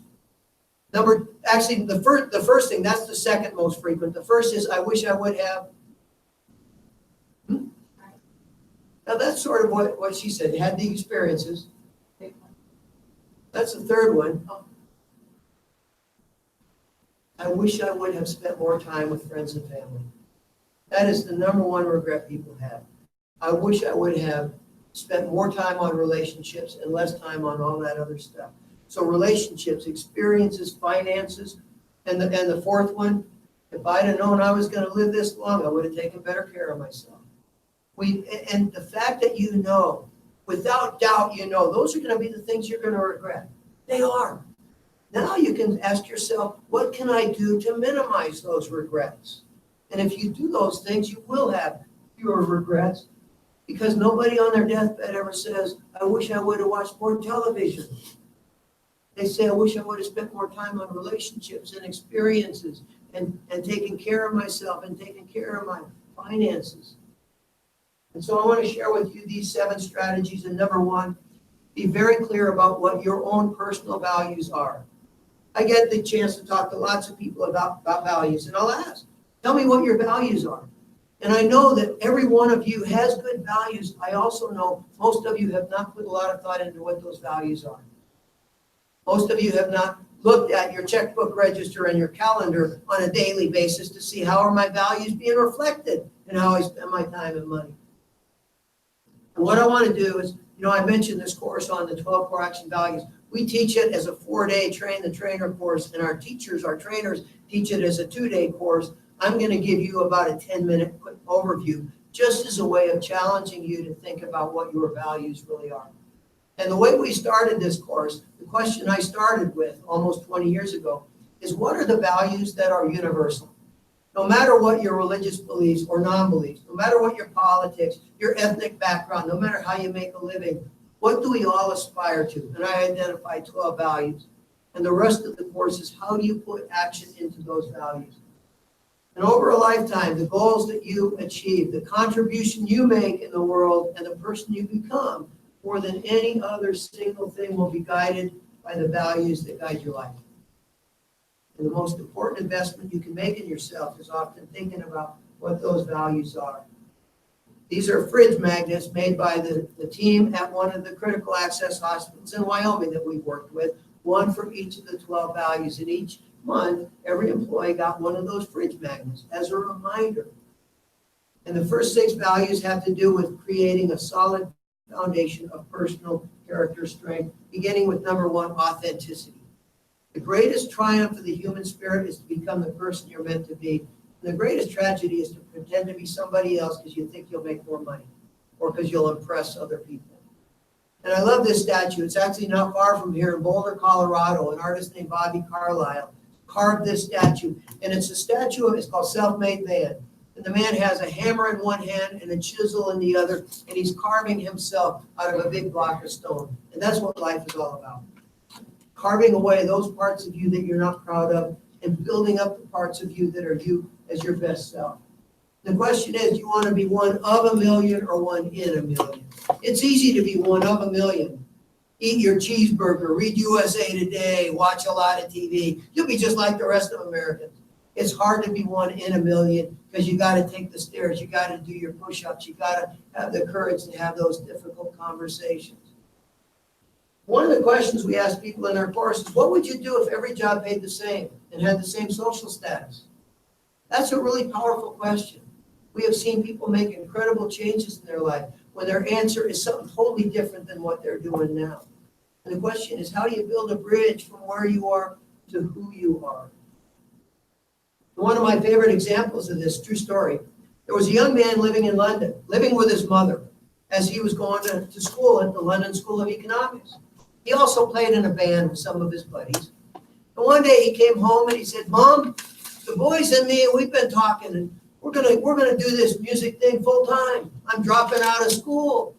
And his mother said, oh, I'm so disappointed in you. Can't you get a respectable job so I can be proud of you? And he said, well, like what, Mom? And she said, well, why don't you be a bricklayer? Are there any Rolling Stones fans in the room? Yeah? You could be thankful that Mick Jagger did not listen to his mom when she said, get a respectable job, and that he went with the boys in the band full time. Now, Mick Jagger could have quit doing music decades ago, couldn't he? By the time he was 30, he had more money than he'd ever be able to spend. He was one of the most famous rock stars on the face of the earth. He could have quit then. He's not doing it for money. He's not doing it for status. He's prancing around at the age of almost 80. He's still jumping up and down doing Satisfaction because that's who he is.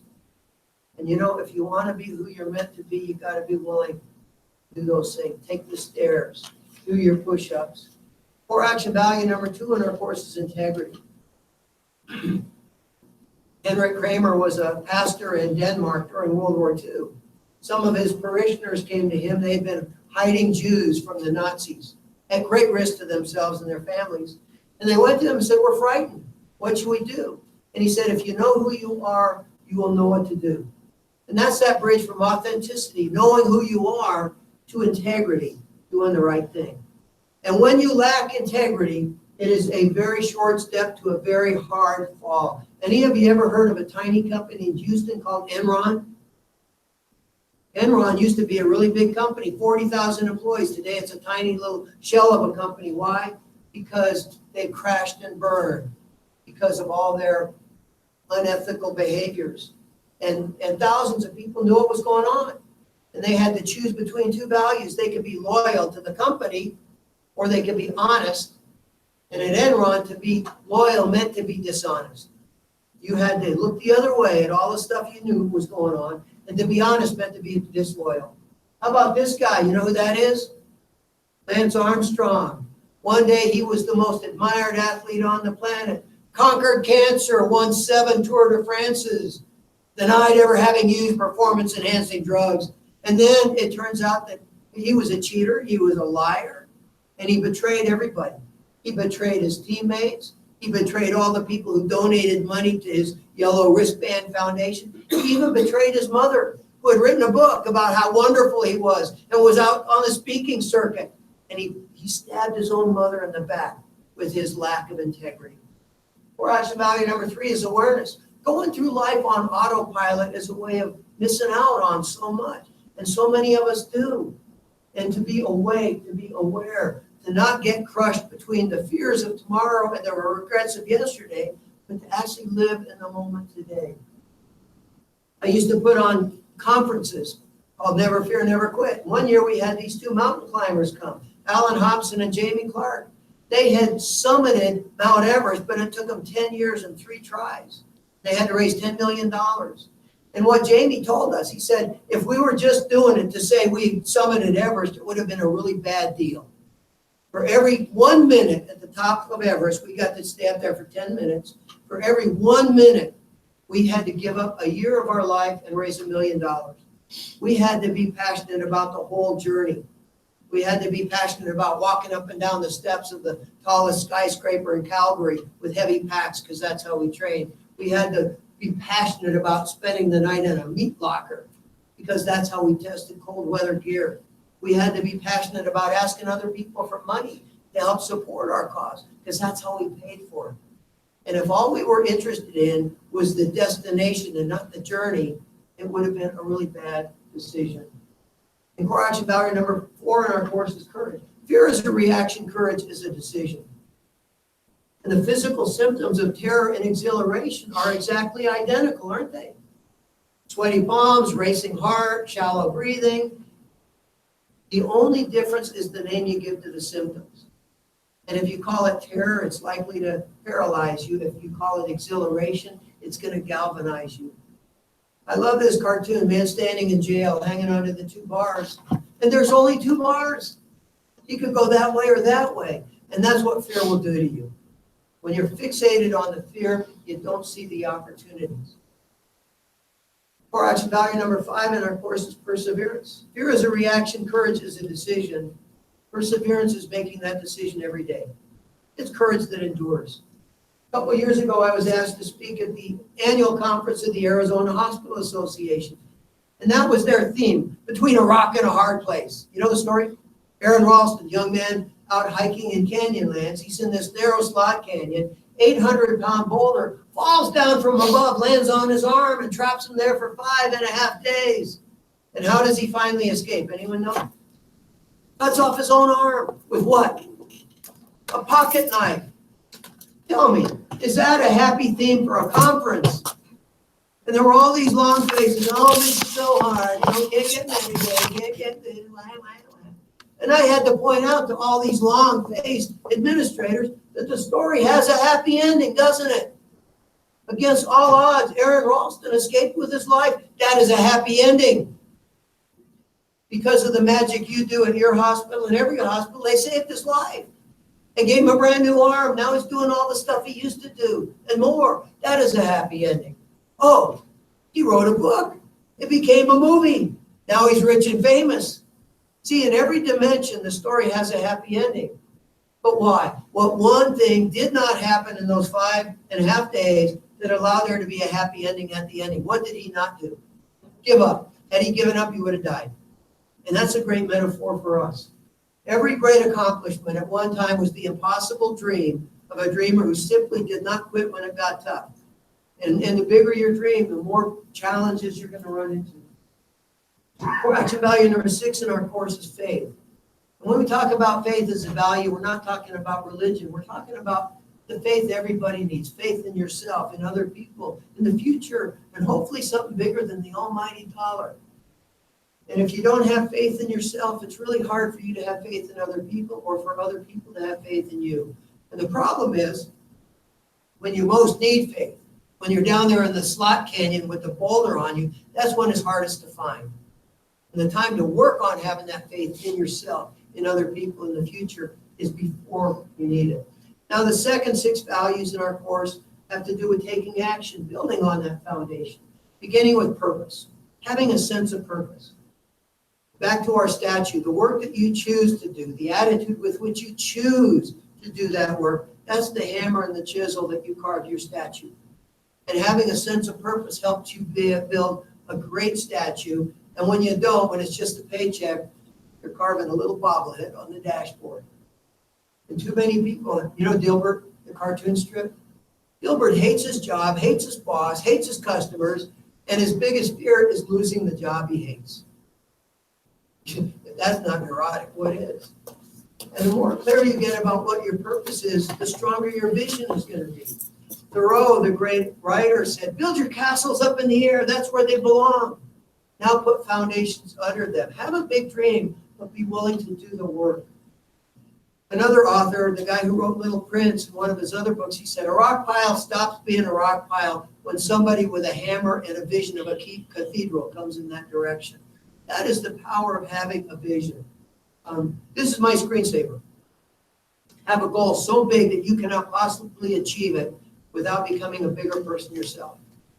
You know, I do. I have a goal that is much bigger than I could ever achieve unless I keep working on being a better person myself. Take off the rose-colored glasses and put on rose-colored binoculars. You know, be optimistic about what your vision is. And then focus. The more clear your vision is, the bigger your vision is, the more you're going to have to be willing to focus your time and your energy. You don't have time to waste and money to waste if you're pursuing a big dream. You know, teams that lose a game say, we didn't lose, we just ran out of time. No, you didn't. The other team had just as much time as you did. They were just more focused on doing what they had to do to win, and you weren't. And the problem is, especially today, with the internet and with texting and social media, there are more temptations than ever before to not be focused. Nicholas Carr wrote this book, The Shallows, as in the shallow end of the intellectual pool. And he said the internet is actually changing our brains. And let me illustrate it with this.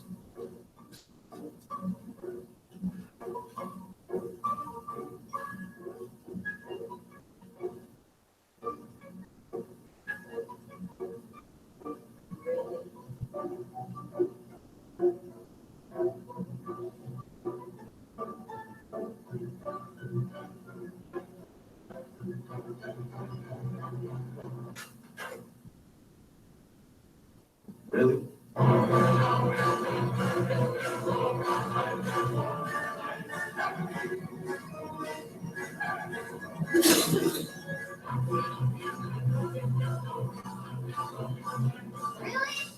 Really? It's time for a phone to save us from our phones. New Windows Phone, designed to get you in and out and back to life.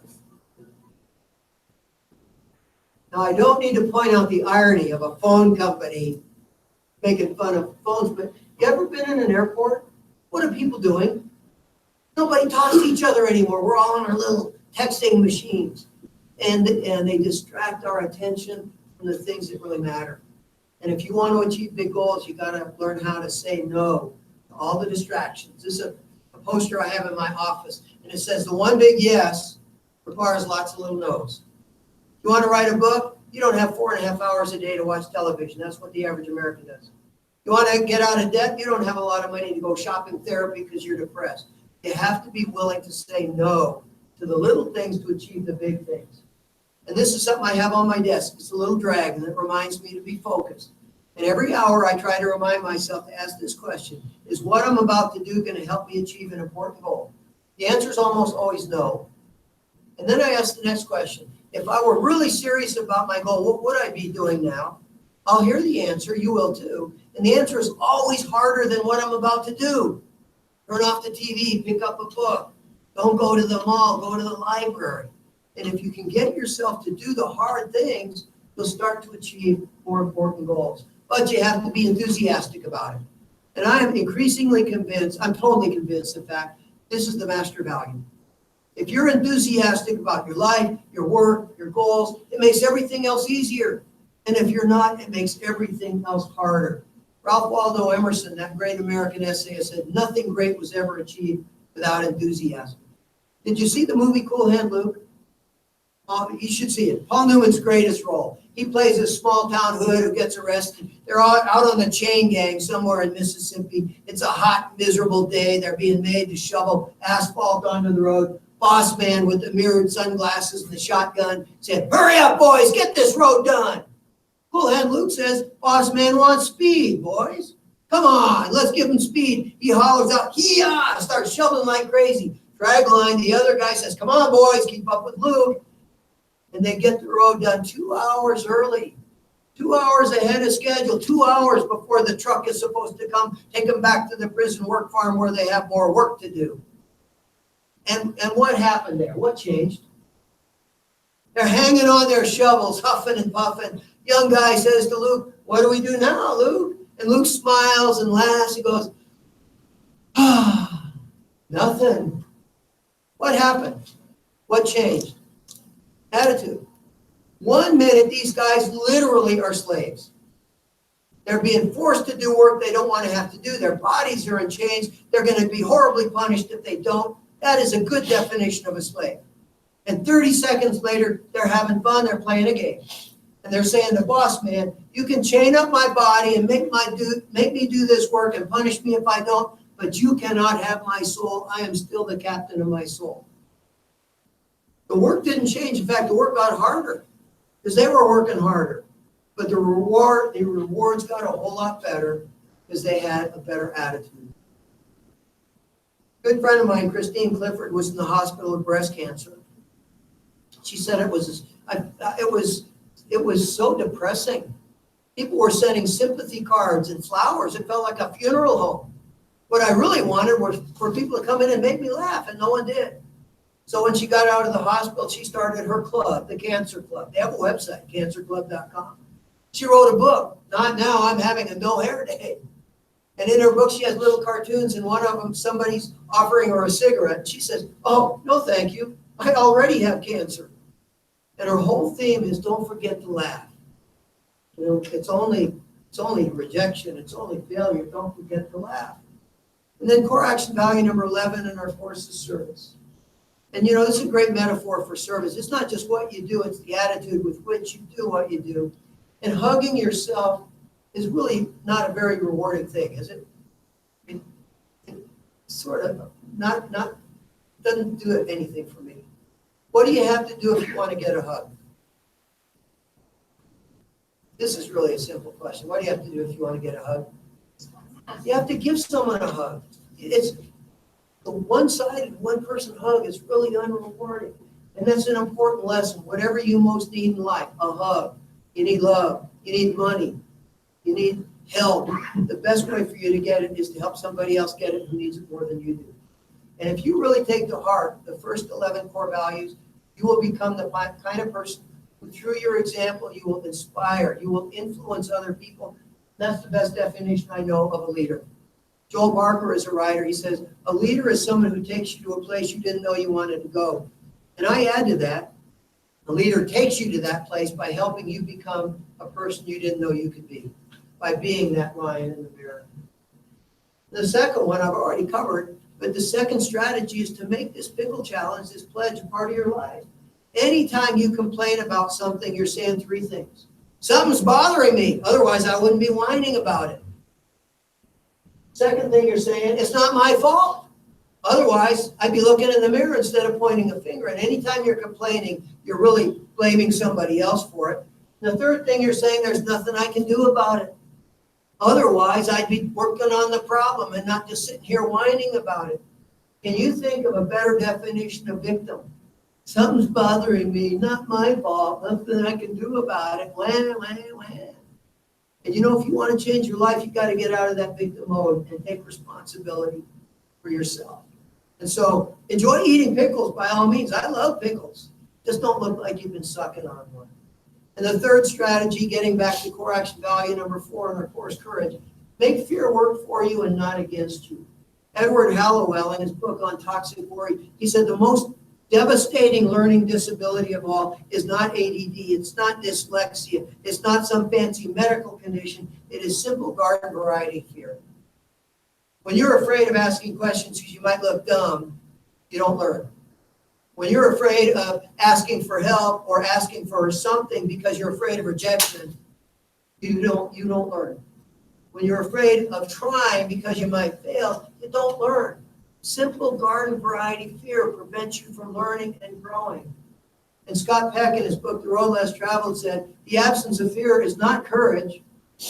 Fear is a natural human condition. The absence of fear is brain damage. This guy doesn't have any fear. He's also not very smart, is he? Have you seen the t-shirts that say no fear? I want to do my own. No fear, no courage. Big fear, big courage, because that's what courage is. It is not being fearless. It is standing up to your fear and doing what you have to do, even though you're afraid. And not letting fear become F-E-A-R, a fabulous excuse for avoiding responsibility. Oh, I didn't ask because I was afraid of rejection. Oh, I didn't try because I was afraid of failure. So one of the things you hear a lot is people are afraid of change. Is that true? Nobody likes change but a wet baby. In the bar, you see the pickle jar. If you fear change, keep it here. We'll take it from you. And the truth is, people do not fear change. What they fear is uncertainty. If I tell you I'm going to change your paycheck by adding a zero to the dollar amount, you're probably going to be happy with that change. If I tell you I'm going to change your paycheck, but I don't tell you anymore, I create uncertainty, and that's what people are afraid of. And so if you want to be part of a positive change, you have to help people deal with the uncertainty, because often there's just not a guarantee. And so many of our fears are irrational. Buckle up. It makes it harder for aliens to suck you out of your car. That's not a very rational fear, is it? Fear of rejection is totally irrational. You ask for the sale, ask for the date, ask for whatever it is, and they say, no, you're exactly where you were before. In fact, you're a little better off because now you know to go somewhere else or to ask in a different way. How many people never enjoy swimming in the ocean because they saw the movie Jaws? You are more likely to be killed by a bumblebee or a deer or a falling Coke machine than to be eaten by a shark. And yet people let that irrational fear stop them from enjoying things. And here's the thing. The reason you are afraid is because you care. If you didn't care what other people thought, if you didn't care whether you succeeded or not, if you didn't care whether they said yes or no, there'd be no fear. The reason you're afraid is because you care. And if you remind yourself why you care, I want to write my book because it's important. I want to ask for help because it's important. I want to do something because it's important. You'll find the courage you need to have to do what it is you have to do. And related to that, here is a reaction. Courage is a decision. Perseverance is making that decision day after day after day. And in the book you all have, I think this is maybe the most important passage for today's world. We need to see opportunities where other people see brick walls. We need to be cheerleaders when other people are whining and complaining about how hard it is. We need to face our problems with, I call it contrarian toughness. The tougher the world gets, the tougher we know we have to be, because it's in how we solve our problems that we create our character. We need to have this little guy's attitude about life, because like the prophet says, the end is not near. You must learn to cope. And that's something we all must learn to do. This man is W. Mitchell. You think you've had some bad days in your life? One day Mitchell was riding his motorcycle, got hit by a truck, the gas cap exploded, burned off his face and hands, and burned up much of his body. He went through years of painful rehab. Finally got out of the San Francisco General Burn Unit, moved to Eagle Grove, Colorado. Ran for mayor. His campaign slogan, not just another pretty face. He won. Bought an airplane with special controls that he could fly without fingers. And one day the plane crashed because wings iced up, and he broke his back. And now he's paralyzed and in a wheelchair. Those are two really bad days. And you know what he did about it? He wrote a book. It's not what happens to you, it's what you do about it. And today Mitchell, he goes by his last name, today Mitchell travels the world speaking to audiences about courage and perseverance. And if you ask Mitchell, and I have, if you ask Mitchell if you could go back and undo the fire, undo the plane crash, have your body back, be the chick magnet you always were, would you do it? And he said, he doesn't hesitate from it. He said, no way. I'd love to be that handsome young stud that I once was, but I would never give up who I've become, the people I've met, the work it's my privilege to do. I'd never give those things up if that was the price I had to pay. And if Mitchell can say that about what happened to him, what can happen to you or me that instead of whining and complaining about it, we can find some blessing and find some constructive action? Randy Pausch was a man living the American dream but dying of pancreatic cancer. And he was going to leave behind 3 little kids who would never even remember him. And he thought about what are the lessons that I want them to learn. And he wrote this beautiful book called The Last Lecture. And in that book, he said, brick walls are not there to stop you. They are there to make you prove how much you want something. The brick walls are not optional. Like I said, the bigger your dream, the more brick walls you're going to run into, the higher they're going to be. What is optional is letting them stop you. And it raises the question, how bad do you want it? How bad do you want to get in shape, get out of debt, write a book, go to graduate school, change your career, be better in the career you do, change your relationships? Brick walls are not optional. What is optional is letting them stop you. This may be the most important one, because like I said, negative self-talk is telling yourself lies, believing the lies, and then the lie becomes your truth. And here's the thing. They call it negative self-talk, but it's not. It's self-listening. When you hear negative self-talk, it's not you talking. What you're listening to is something else. And there's a speech that we all give every day, all day, every day. And it's a speech you give to yourself. And nobody ever takes a course on what do you say when you talk to yourself. Nobody teaches us how to listen, how to interpret. And here's the problem. What's the first word that every baby learns to say? No. Why? That's all they hear. No, don't touch that. No, put that down. No, don't play in the street. No, sit down and shut up. And that primordial no, don't play in the street metastasizes. That's what cancer does. It becomes no, don't take a risk. No, don't try to stand out. And unfortunately, what psychologists have shown is the default mechanism is negative thinking. If you're not consciously structuring your thinking, you will automatically gravitate toward negative, frightening, and depressing thoughts. And it's like graffiti in a New York City subway car. It's been going on for so long that you've been saying these nasty things to yourself, you don't even recognize it anymore. In fact, you might start to see that mental graffiti, that negative self-talk, as being something beautiful, because it's the best excuse you'll ever have for watching TV instead of picking up a book and trying, if you think you don't deserve or not capable of being successful. And negative self-talk is never telling the truth, and it is never beautiful. And here's a crucial point. Anytime you get negative self-talk, it will always, always, always be in the second person. You will never hear that negative, toxic voice say, I'm not good enough. It's always as if somebody else is talking to you. And why is that? Because in a very real sense, that is exactly what's happening. Somebody else, long time ago, said something to you and hurt. It stuck. It is still up there echoing around.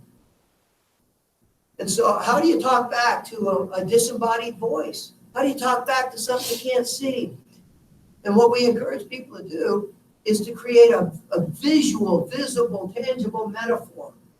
So step number one, anytime you get negative self-talk, ask yourself, where's that coming from? And it's not you talking. You have a memory up there a long time ago. Somebody said something to you, it hurt, it stuck. Those words are still up there like ugly graffiti. And so first step, picture negative self-talk for what it is. Nothing more than graffiti painted on the walls of your mind. Number two, step two, imagine you have a janitor up there to clean that stuff up. This is my guy, Spike. And I literally, anytime I get negative self-talk, I close my eyes, I take a deep breath, and I picture Spike coming along, painting it out or sweeping it away. And step number three, you're going to lie to yourself. We all do. We lie to ourselves all the time. Now, right now, you're telling yourself bad lies. I'm not good enough. I'm not smart enough. I can't do that. Replace them with good lies. Jim Lehrer is one of the leading sports psychologists in America. He was working with a tennis pro named Gullickson. Gullickson was notorious for choking in tiebreakers. And so what Lehrer said is, Gullickson, I want you 25 times a day to say, Gullickson loves tiebreakers. And Gullickson said, well, Coach, that's a lie. He said, well, do it anyway. 2 years later, Gullickson was in the middle of a tough championship match. He found himself thinking, if I can get this guy into a tiebreaker, I know I can beat him. Simply changing his self-talk changed his results on the court. Young lady, what's your name? Ronnie? Is her name really Ronnie? Yes. Usually people give me someone else's name when I call on them in the audience. So Ronnie, are you a good sport? Well, we're going to find out, okay? Let's say I'm giving a speech. I've just made my most important point, the one that always gets people writing it down and saying, that's a great idea. And Ronnie here goes,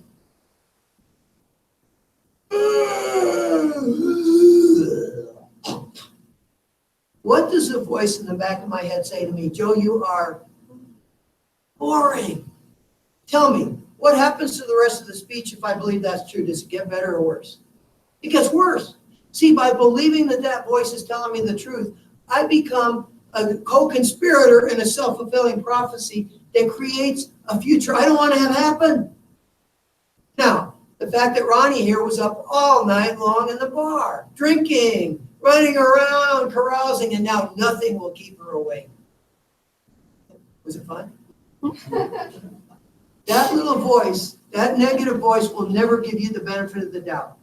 It always interprets everything the worst way, puts you in the worst light. And if you listen to it, you will participate in a self-fulfilling prophecy of something you don't want to have happen.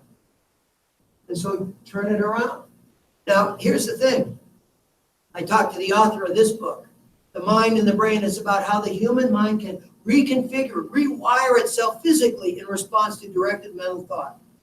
And I described this little game, the janitor in your attic, and I asked him, I said, if somebody made a good faith, conscious effort to turn negative self-talk into graffiti and see a little cartoon character janitor sweep it away, would you be able to use SPECT imaging or fMRI, functional magnetic resonance imaging, and actually detect physical changes in their brain that made it harder for negative self-talk to dominate and easier for positive self-talk? And he said, absolutely, I would. And then he described the science. And I'll tell you, after that conversation, I got a whole lot more friendly with my guy, Spike. and a whole lot more emphatic in telling other people, hey, if what you're doing that way isn't working, and it's probably not, why don't you try this? One caveat, if what that voice is telling you is true, you really are out of shape, overweight, and not ready for a test coming up, don't ignore that. But here's a clue, it'll be in the first person. If you hear yourself saying to yourself, I'm really not ready, I really need to do this, whatever, don't try to wipe that out. It's the authentic you telling you to take the stairs or do your push-ups or whatever. And get your body into the act. You know, your body is part of the conversation you have with yourself. If you're always slouched down in your chair, if you're kind of walking like this, if you always got a pout on your face, your body is telling you that you're a loser, you're a victim, and life sucks. And so change that self-body language. One of the most popular TED Talks on the internet is Amy Cuddy. She's a professor at Harvard. She talks about power posing. And what their research shows, for example, is 2 minutes of power posing before a job interview. And you're more likely to get the job, substantially more likely. If and only if you've done it alone in the bathroom where they can't see you. So what are the implications for your hospital? What if every person, no matter what their job title, what if every person before walking into a patient's room or a treatment room would do 10 seconds of this? You think patients would have a different perception of their care? And I guarantee you they would. 10 seconds of changing your body language will change not only how you see yourself, but how you are seen by others. And get your mouth into the act. You know, one study asked people to rate cartoons how funny they were, and people had to hold a pen either with their lips or their teeth. Which group do you think always rated the cartoons funny, lips or teeth? Teeth. Think of the implications. The shape of your mouth is telling your brain whether something you haven't read yet is going to be funny or not. What's the implication of that for the face you see in the mirror every morning? On how the rest of your day is going to go. And the last thing I want to share with you, the most important, is the self-empowerment pledge. Anyone else have this experience? Your New Year's resolutions that were dead on arrival the next morning when the hangover wore off? And the truth is that empowerment is an inside job. Nobody can empower you but you. Nobody can give you empowerment. It's something you have to claim, and once you've claimed it yourself, nobody can take it away from you. So if you knew, without doubt, if you knew it would change your life in a positive way, would you be willing to make an investment in yourself? Would you invest in yourself 1 minute a day for a year in order to change your life? And if you're willing to make that commitment to yourself, please stand up.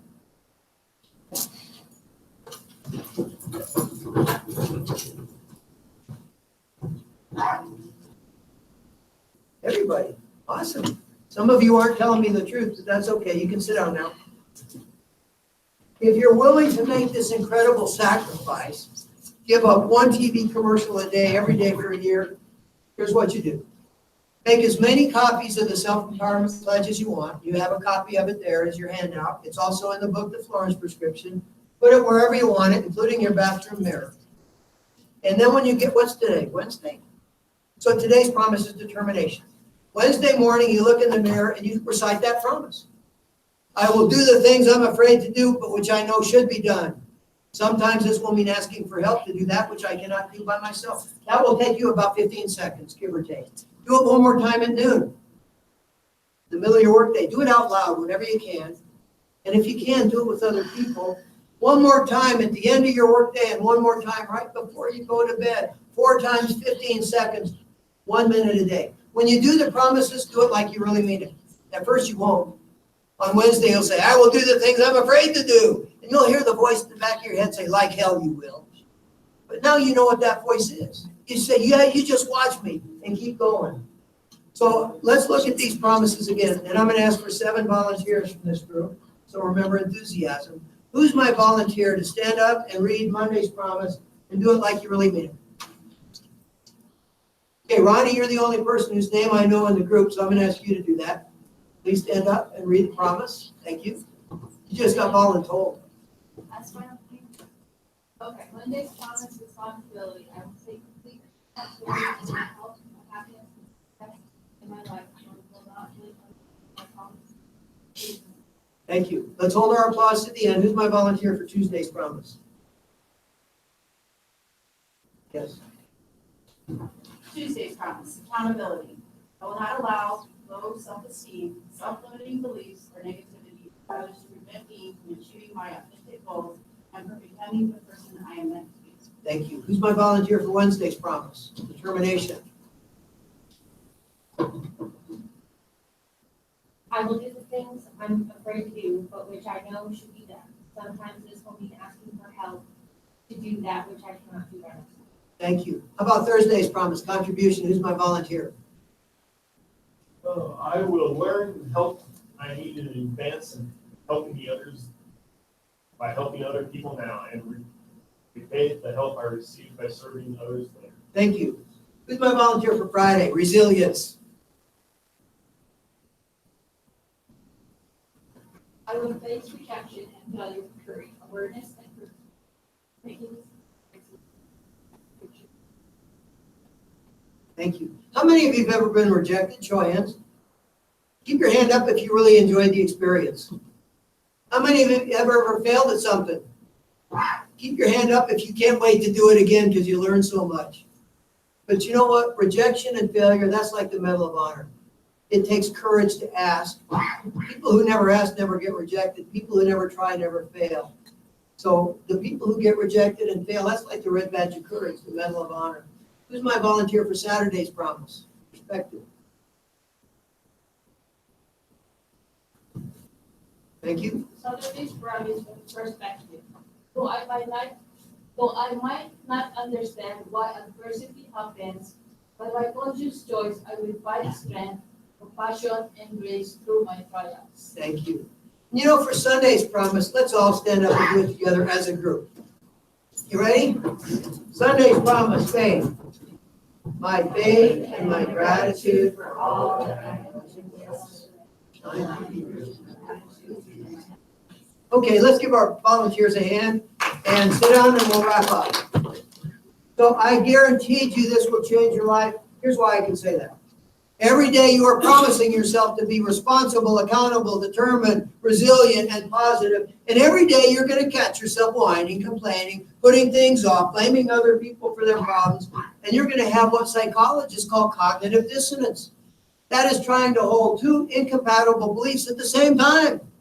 I'm responsible, accountable, and determined, but that's not my fault. I'll do it tomorrow for me. Wah, wah, wah. And so you're promising to be an eagle, but you're really being the chicken. And that is a form of mental illness, cognitive dissonance is. It's actually a very painful form of mental illness. And at some point, and I've had people tell me I could feel the day it happened like a light switch. At some point, one of three things has to happen. One, you could decide, you know, this mental illness thing is not so bad.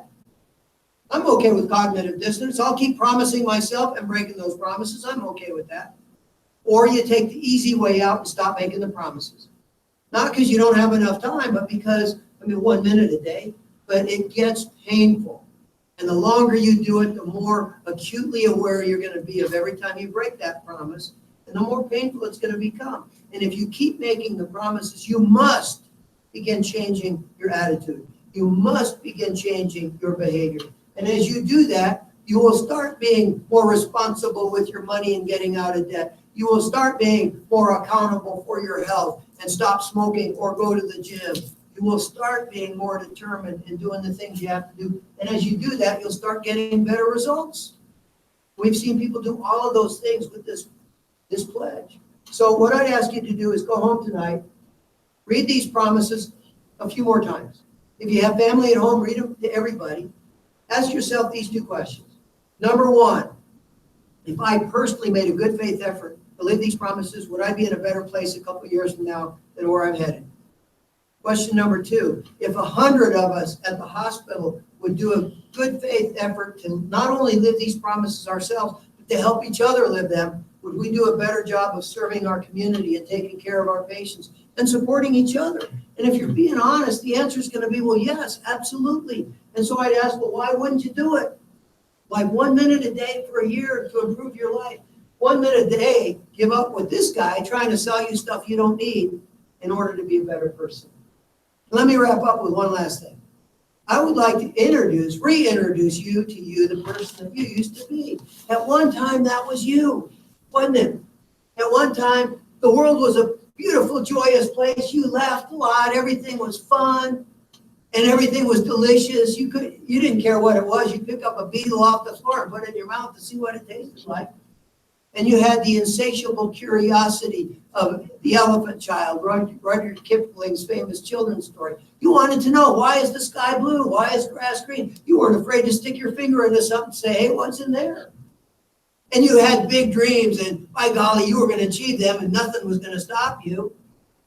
And at one time, you were not afraid of looking at the world from a different perspective.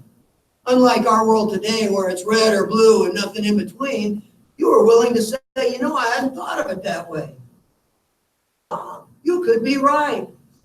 And there was no such thing as a bad idea. Pick a pledge for a more positive attitude. Hey, let's try it. Self-empowerment pledge, doing a better job of living my values. Those are great ideas. Janitor in your attic sounds silly. Let's do it. And you were not afraid of taking those first few steps for fear of falling down. And when you did fall down, you laughed and got right back up. And you tried again. And you had lots of friends. Why? Because you saw a potential friend in everybody and every creature. And because you projected that to them, they saw a friend in you. And you did not need to read a book on servant leadership to know that's what life is all about. It's not just what's in it for me. It's what can I do? And at one time, you did not allow worry about what you might look like in a bathing suit stop you from having a good day at the beach. And you looked in the mirror and you liked that person you saw looking back at you. That person made you smile. And when you smiled, that person smiled, and pretty soon you're both laughing. You didn't have this negative self-talk that's beating yourself up. You liked that lion in the mirror looking back at you. And you stood on the front end of this incredible road, this adventure of life. You had no idea where it was going to take you. But you didn't let that uncertainty stop you from taking those important first steps. And you looked at the world with this big wide-eyed wonder and said, wow, what an adventure this is going to be. And wouldn't it be nice to be that you again? And you know, Tramp has asked me to come here to work with you guys on your culture, but that was just, for me, that's just sort of a ruse. Because what I'm really interested in is helping you take the basket off your candle, helping you see the line in your mirror, helping you find the inner strength to do your push-ups and take the stairs and achieve your most important goals and become the person you know you're really meant to be. And if 100 of you will do that, the culture thing will take care of itself. So thank you all very much for coming today, and good luck and Godspeed in the work that you have to do in front of you now. Thank you. Ronnie, thank you for being a good sport. See you guys. Is it cold in here? Yes. It's just me up here turning into a block of ice.